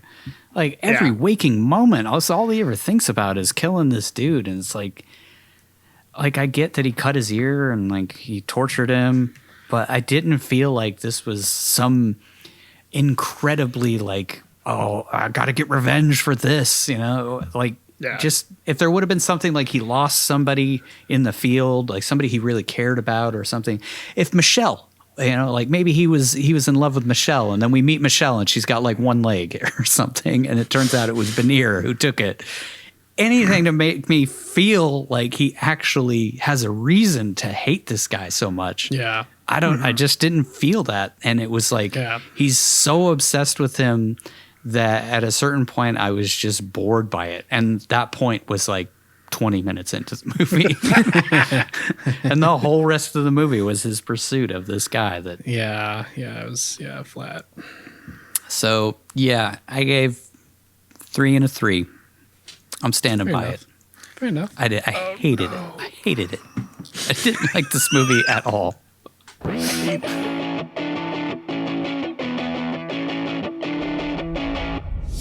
Here it is, the moment you've all been waiting for. These are the cagiest moments of the film. You're concerned about these mood swings you've been suffering. The unpredictability of behavior. Banir, damn it! We like the fear. I like the fear. I like the fear. Let me just check something.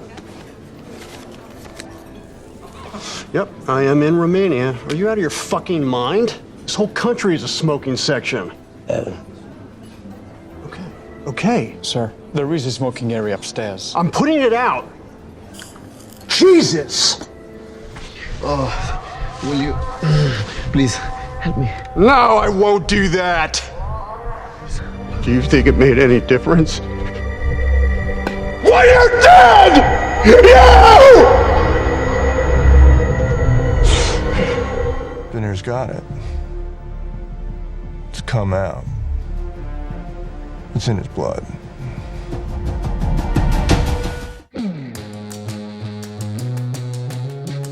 That's it for this episode of One Cage at a Time. As always, be sure to drop us an email at onecagepodcast@gmail.com to let us know if we missed anything or hit us up with suggestions to improve the show, comments, compliments, or simply to gush about the legend that is Nicolas Cage.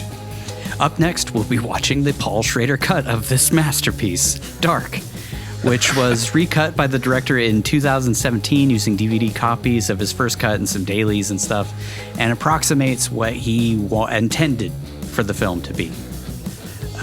It wasn't intended for official release or public exhibition, but someone by the name of Saul Prater or Pablo Schraderovich, something like that, released it to BitTorrent in 2018.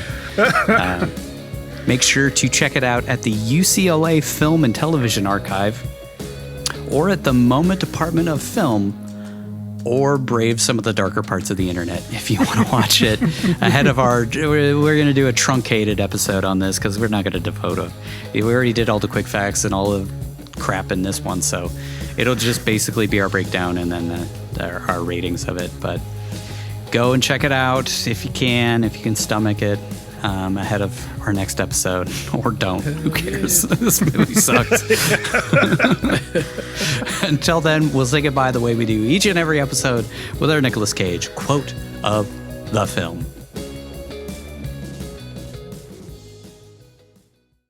For some, it was adventure. For some, mystique. For all, it was 9/11, and you heard the call, and it was the call of duty and love of country. Why? Because you have values. Thanks for listening to One Cage at a Time. Visit us online at onecageatatime.com or follow us on the social media platform of your choice for more Nicolas Cage goodness. Don't forget to like and subscribe to our YouTube channel, and if you really like the show, become a member of our Patreon where you can download unedited and ad-free episodes, as well as listen to our follow-up show, Back Into the Cage, where we re-examine each movie to discuss what we missed the first time around, answer listener questions, and wax poetic about the man, the myth, the legend that is Nicolas Cage.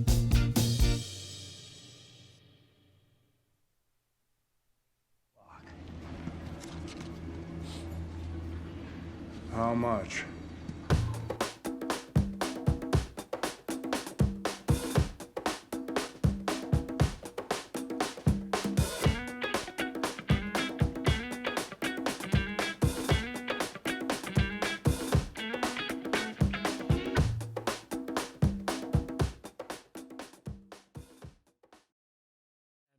There, it was great because we got all kinds of autographs and stuff. Like I got like Katie Sackhoff's autograph. She was in Battlestar Galactica and also The Mandalorian.